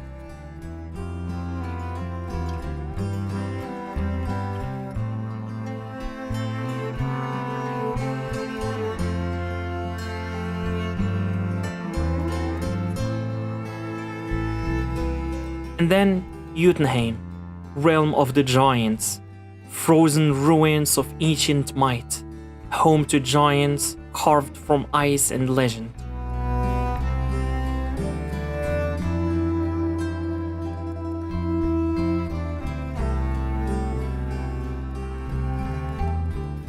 And then Svartalfheim, realm of the dwarves, hidden deep beneath the stone, where hammers sing and legends are forged.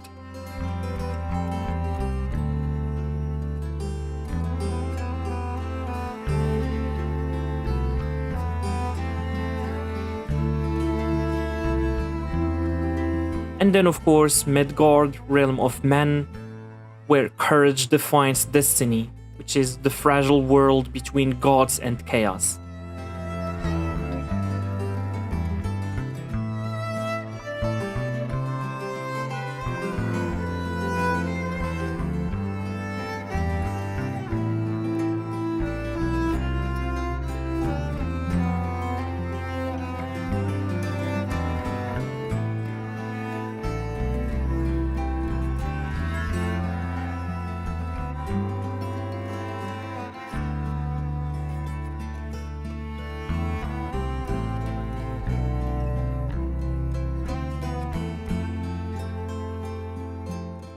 And today we're gonna build Vanaheim, realm of life and renewal, where nature thrives in divine harmony, a sanctuary of rebirth and endless bloom. That means we only have 2 left to finish the series. And if you haven't seen the other episodes yet, I've left the full playlist linked in the description.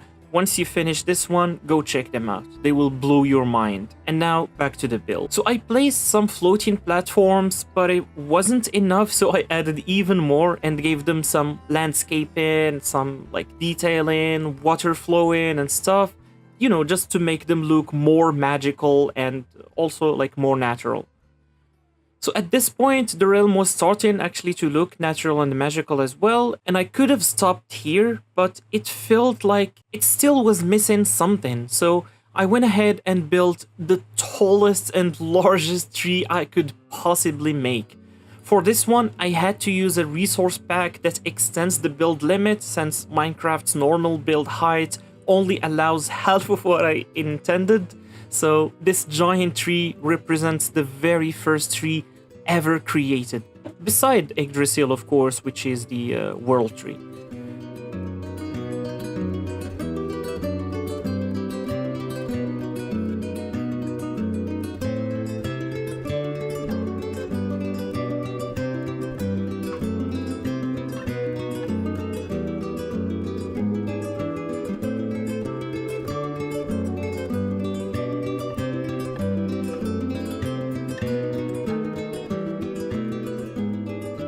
And while I was building that enormous tree, let me quickly tell you the story of Vanaheim and why it's so important in Norse mythology. In the earliest days after the worlds of fire and ice clashed and creation began, Vanaheim was formed as a land of life and renewal. It became home to the Vanir gods, beings deeply connected to nature, magic, and fertility. Their realm blossomed with endless forests, rivers, and fields, untouched by war or decay. The reason Vanaheim is so lush with greenery, it's because the Vanir's power flowed directly into the land itself, nourishing it with eternal growth. This is why it's remembered as the realm of life, abundance, and harmony with nature. And with that story in mind, the giant tree is now fully built.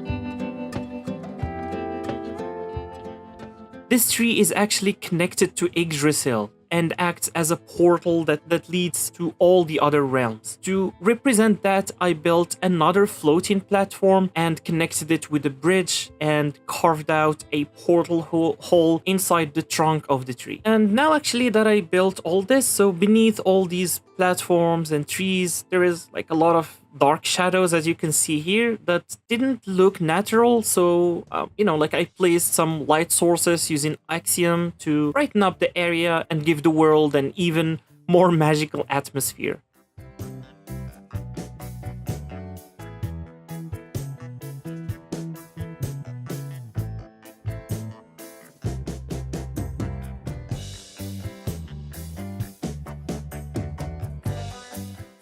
And finally, just so it doesn't look abandoned, I built a few houses attached to the trees, showing that this realm was once alive with like small villages where mystical beings once lived.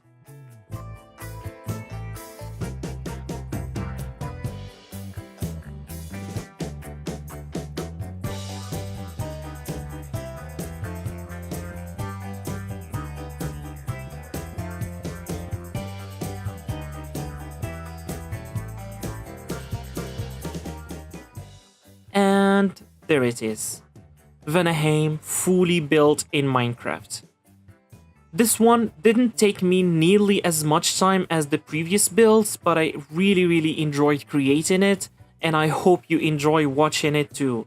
If you did, I'd appreciate it if you subscribe to the channel and hit the like button so more people can see this video and this channel. And don't forget to check out the previous builds as well, and let me know in the comments what you think of this one and if you have any suggestions. And thank you so much for watching, and I'll see you on the next realm. This is Alfheim, the land of the light elves, known as one of the bright and beautiful worlds in Norse mythology. It is often linked to the god Freyr and to the idea of peace, growth, and natural beauty. And today we are going to build it in Minecraft. Like always, I started by generating a new world, but this time in a meadow-only biome. And wait, the seed has actually too many villages very close to spawn. Like, just from right here I can count like around 4 or 5. That's something. Anyway, let's create another world without structures this time, and now let's just search for a place that is somewhat flat and also next to like a lake. And I think this spot here looks fine for Alfheim, and now let's just start building. So I am going to build all this using a mod called Axiom, and recently I actually become so addicted to building with this mod. It is very fun and easy to use, and I actually have an entire tutorial video on just like how to use it. So if you want to learn more about that and you want to learn more how to use this Axiom mod, feel free to go check this video from here or from the link in my description below after this video, of course. So the first thing I'm building is called Freyr's Grove Temple, which is a peaceful, sacred place in Alfheim with where the elves honor Freyr and celebrate growth, light, and the life of the forest. And this actually turned out very good. I'm really proud of this, and it does look peaceful. Like, I just want to just go and hang out inside this groove and smell some fresh, clean air and look at the water flowing. Anyway, the reason actually why I'm building Alfheim is because I'm trying to build all of Norse mythology in Minecraft. This is a project that I started last year, and it had some ups and downs, of course, but eventually I managed to build 7 realms plus Yggdrasil, which is the world tree that connects all those realms together.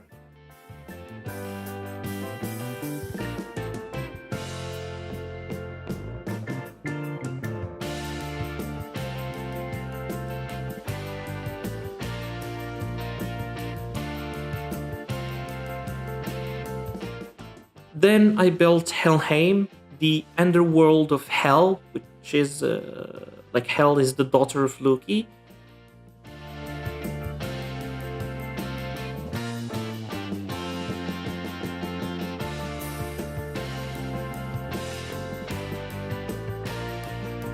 After that, it was Muspelheim, which is the realm of fire and destruction, and this is one of the origins of all the other realms.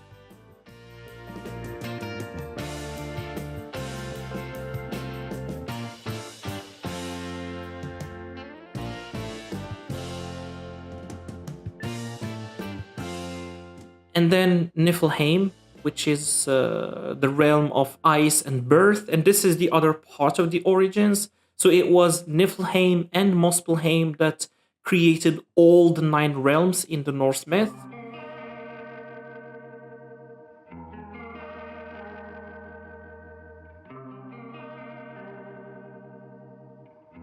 Then I built Midgard, which is the realm of humans.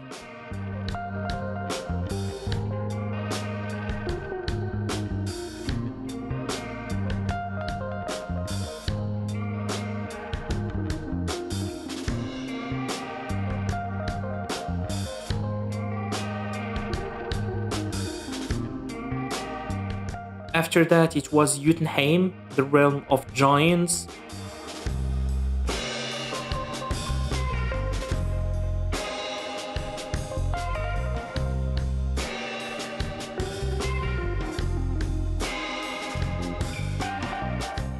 And lastly, Svartalfheim, which is the realm of dwarves.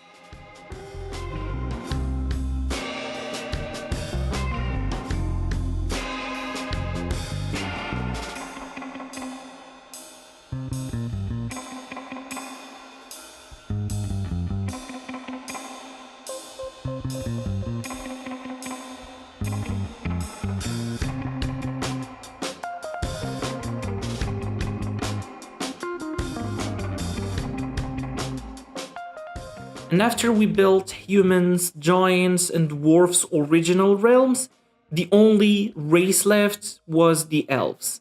Hence why we are building Alfheim today. And the only one left after this is the most famous realm ever, Asgard.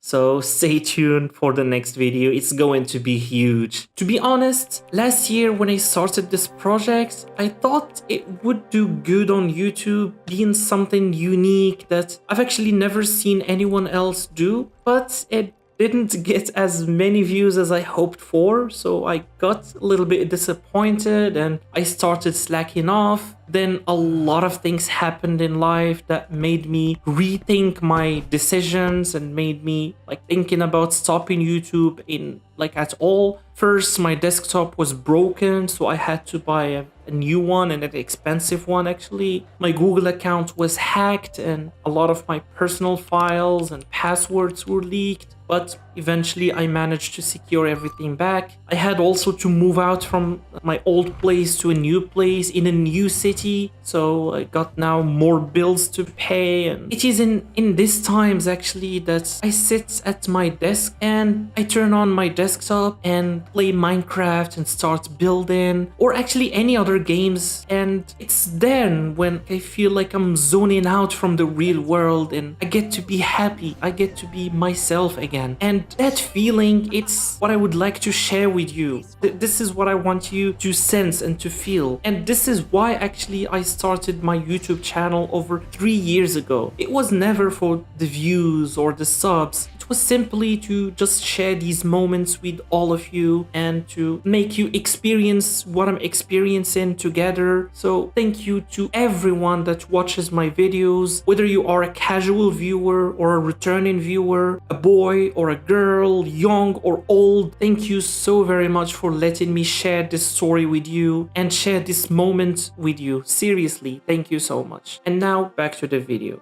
So Alfheim also has a council glade, which is a calm meeting place where the elves gather to share wisdom and settle problems and stuff like that. And that is what I built next. After this, let's just extend this path a bit. So this is actually, this path is known as the Sky Pavilions, I think it's called. Excuse my English.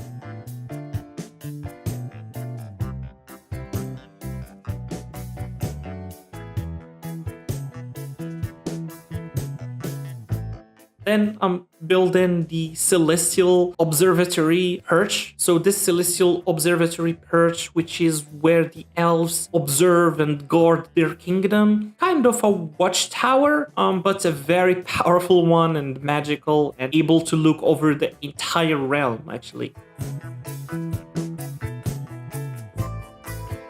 And now things started to take shape, but the land looks very empty. So let's use Axiom again and add a lot of trees to make things look more alive and more lush.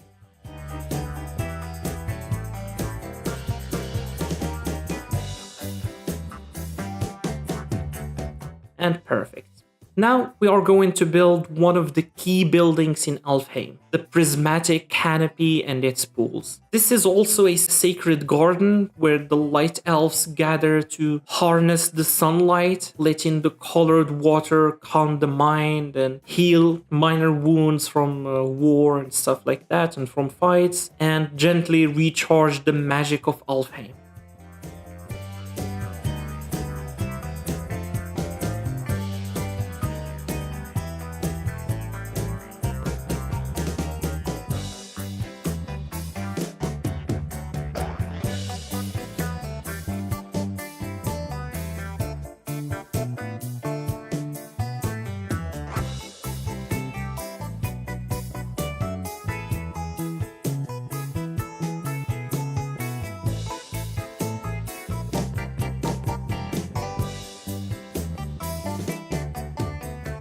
Now it looks very colorful and magical and powerful as well.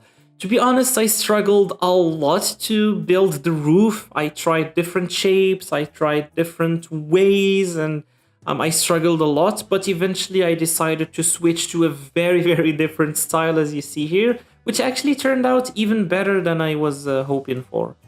And oh, the water here actually it's not leveled, so let's fix that quickly and perfect. And now for one of the most important builds in all of Norse mythology actually, the Bifrost Gate Stub and the Bifrost Bridge. So the Gate Stub is a sealed rainbow-touched shrine where the Light Elves wait for the God's Bridge to fully awaken, marking the borders between Alfheim and the higher realms. While the bridge is the glowing path of light that will one day open from the gate, carrying travelers across the sky towards Asgard.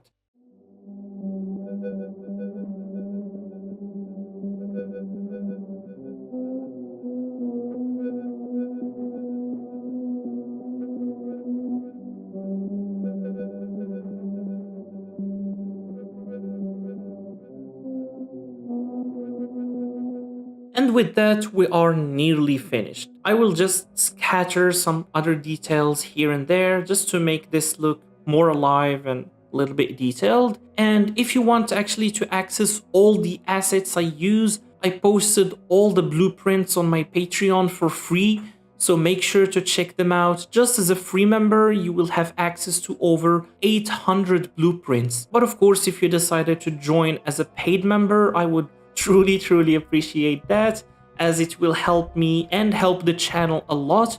And of course, you will get access to like all my previous builds and a lot of other perks. Again, thank you so much for watching, and remember to like if you actually like the video. And if you want to subscribe so you won't miss out the next video and the next series we're planning to do, which will be huge by the way, I would truly appreciate that as well. And thank you, and bye.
Finally, after nearly 2 years of building and preparing, I have finished building the entirety of the Norse mythology in Minecraft. Asgard alone took me about 3 months, and in this video, I'm going to show you how I built it all with the help of the Axiom mode. So without further ado, let's get right in. Unlike other builds, we're starting this one with a completely blank world. We have to make the land and everything else from scratch, and then build on top of that. To do this, I'm using an amazing tool called Axiom, which has been an extreme help throughout this journey. I actually posted a dedicated tutorial video for it, which I highly recommend checking out if you want to master this tool and make amazing builds of your own. The first thing I made is the rest of the Bifrost Bridge and the Bifrost Landing, which serves as the entry to Asgard. I say the rest of the bridge because I actually started building it down in the Alfheim realm.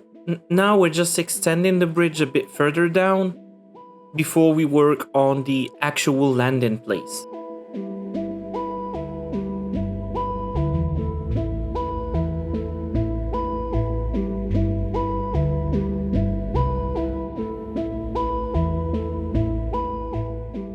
On the landing, there should be a huge gate and a massive wall surrounding Asgard.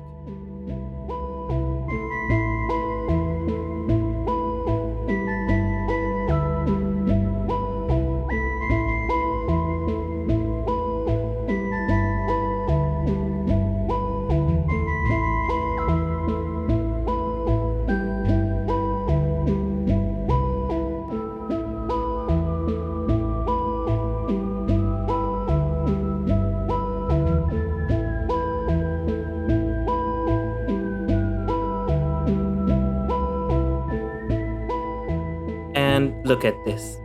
It actually turned out way better than I imagined. But now, let's work on the wall. I made the initial wall piece, as you see here, but it's way too small. Fortunately, we can just use Axiom to scale it up a bunch until I'm satisfied with the size. And now, we'll copy it to both sides and start working on the inside of Asgard.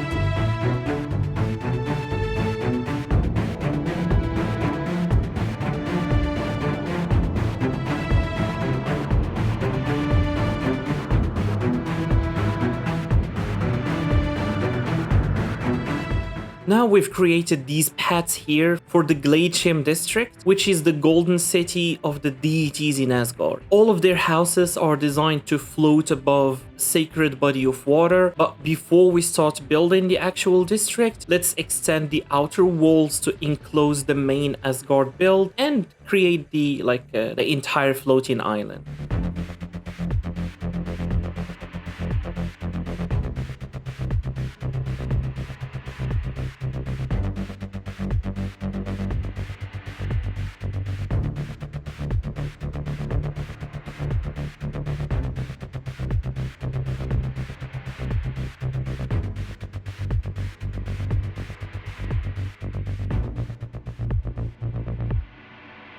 So unfortunately, due to the sheer size of this map, my game crashed and I lost the recording of how I made those mountains. And keep in mind, this is only the foundation. We still haven't made any progress on the actual builds yet. And as you can see here, just rendering this foundation is making my FPS drop all the way down to 14. And yeah, but let's just keep pushing forward and continue building and see how things goes. So now we are building some more of the foundation, and this is going to be the main path that takes you to like all the different builds we have planned, and we are going to build a lot of things. We're going to build Freya's Hall and Fields, Thor's Castle, Odin's High Viewpoint, Valhalla, and a lot more. So stay tuned for all that.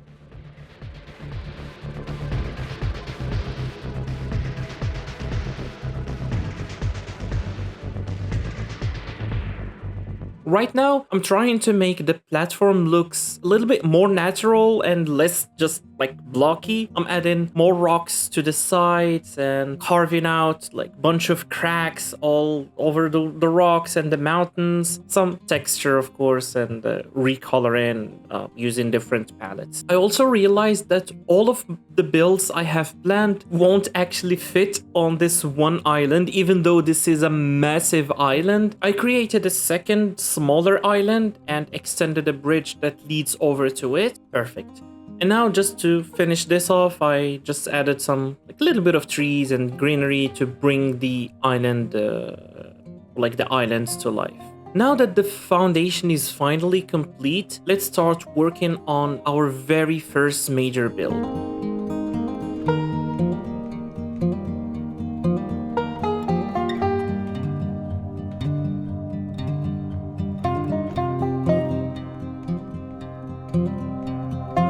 So this is the inside gate This one, it's the gate that separates the Golden District from the rest of Asgard. But let's not stop here and let's keep building the actual district.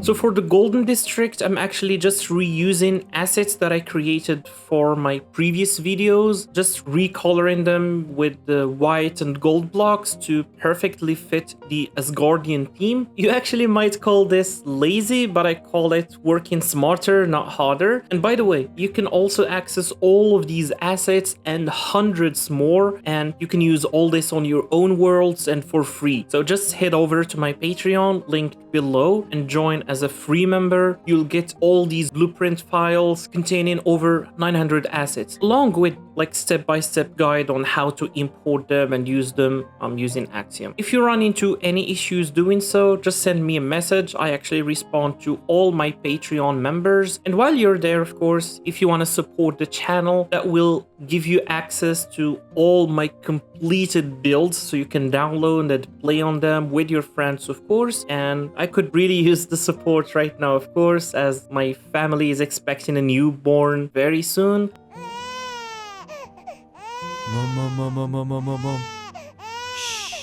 Mom. So yeah, but enough of that, and let's get back to the build.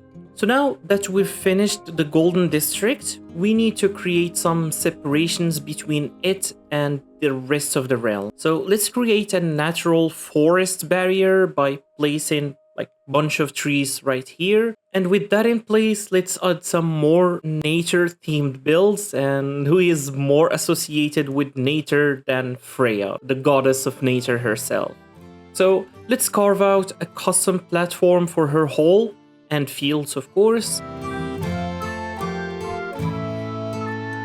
And we need to smooth this area a little bit and make it look less cliffy, if that's even a word. Now let's build the hall itself.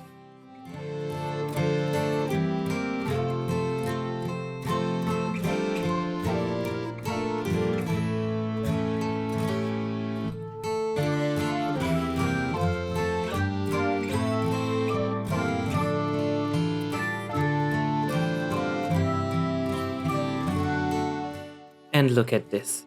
It looks absolutely amazing. I'm really impressed actually of how this turned out. It looks very beautiful, but the ground still needs a little bit of work. So let's select this terrain, of course, and just paint it green and smoothen up this even more.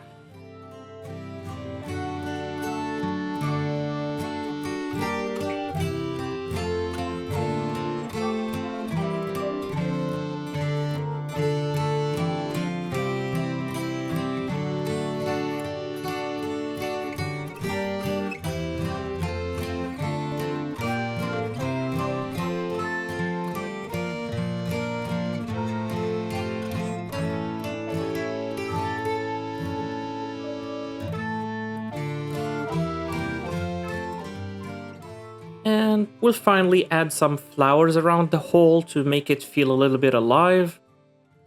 And of course, we can also scatter like a bunch of trees across the entire area.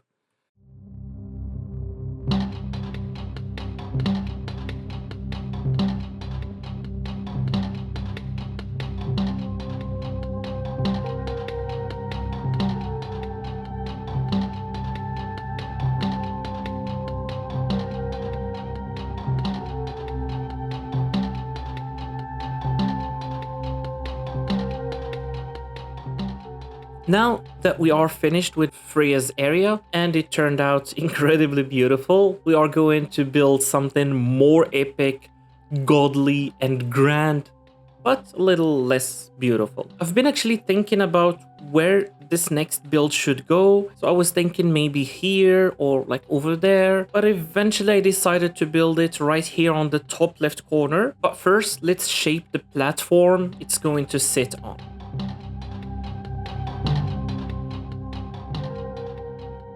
So this is going to be the Thor's castle, built exactly how I envisioned it. The interesting thing about this entire project is that there isn't much historical information about what these places actually looked like. Based on what I noticed, everyone just interprets them or like interprets these mythical landmarks in their own way. Video games,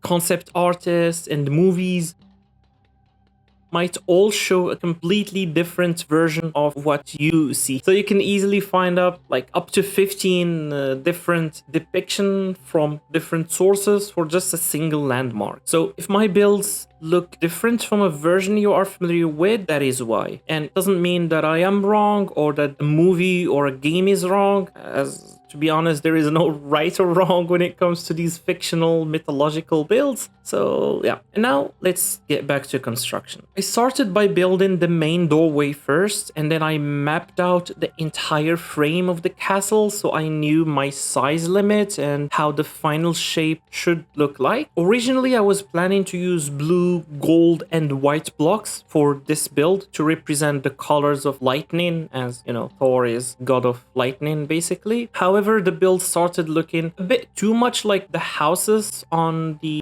Golden District. So because of that, I decided to go with red and darker blocks instead. This creates a much stronger contrast and makes the castle looks incredibly striking. It might not be like 100% lore accurate, but it looks so much better.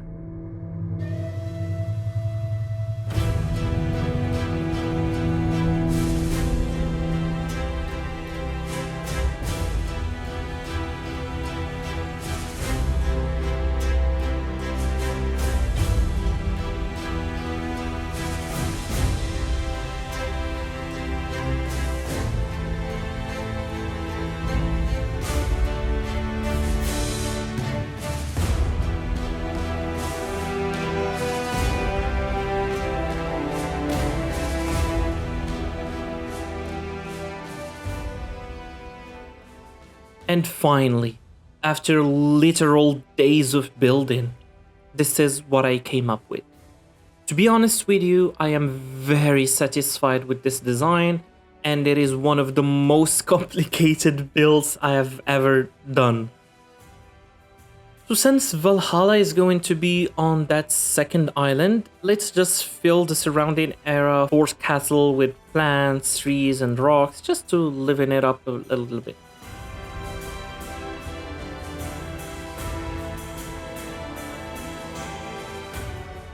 And we are also going to build Odin's high viewpoint right here on top of these mountains.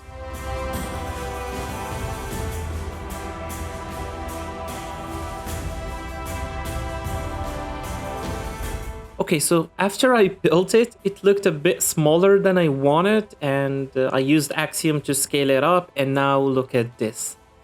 I mean, this is insane, and of course, once again, I apologize for the FPS drop here. Now let's move over to the second island and start building Valhalla. So this build is going to be less structurally complicated, but incredibly massive.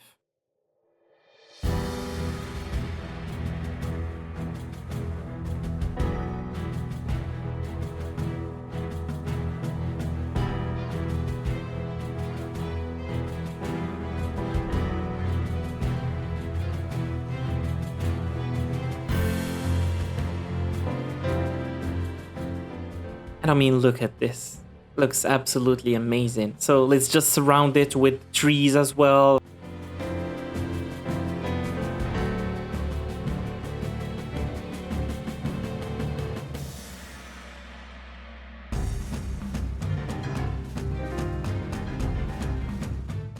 and it looks very pretty actually. But you know what doesn't look pretty is the area around Thor's castle. Usually his territory should be rocky, burnt, and rough, not like very green, due to his lightning powers. So let's get back and fix that up.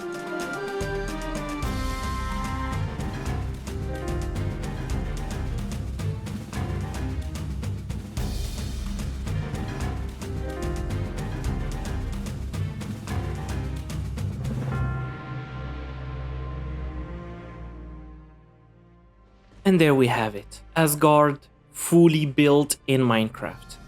This was part of a series where I built all of Norse mythology realms in Minecraft, and if you haven't seen the previous builds, I highly encourage you to go watch them. Also, don't forget to join my Patreon to get access to all of my assets for free. And if you enjoyed this particular video, please leave a like so YouTube recommends it to others. Leave a comment to let me know what you think of this build and how you feel. Or if you have nothing to say, simply just leave a random emoji and let's see who can post the most random emoji in this comment section. And also, I want to thank you so much for sticking around until the very end. There are a lot of things you could have been doing with your time, but instead you decided to stay with me and watch this video, so I truly appreciate it. And if you're new here, don't forget to subscribe, and thank you again, and may Odin be with you. Bye!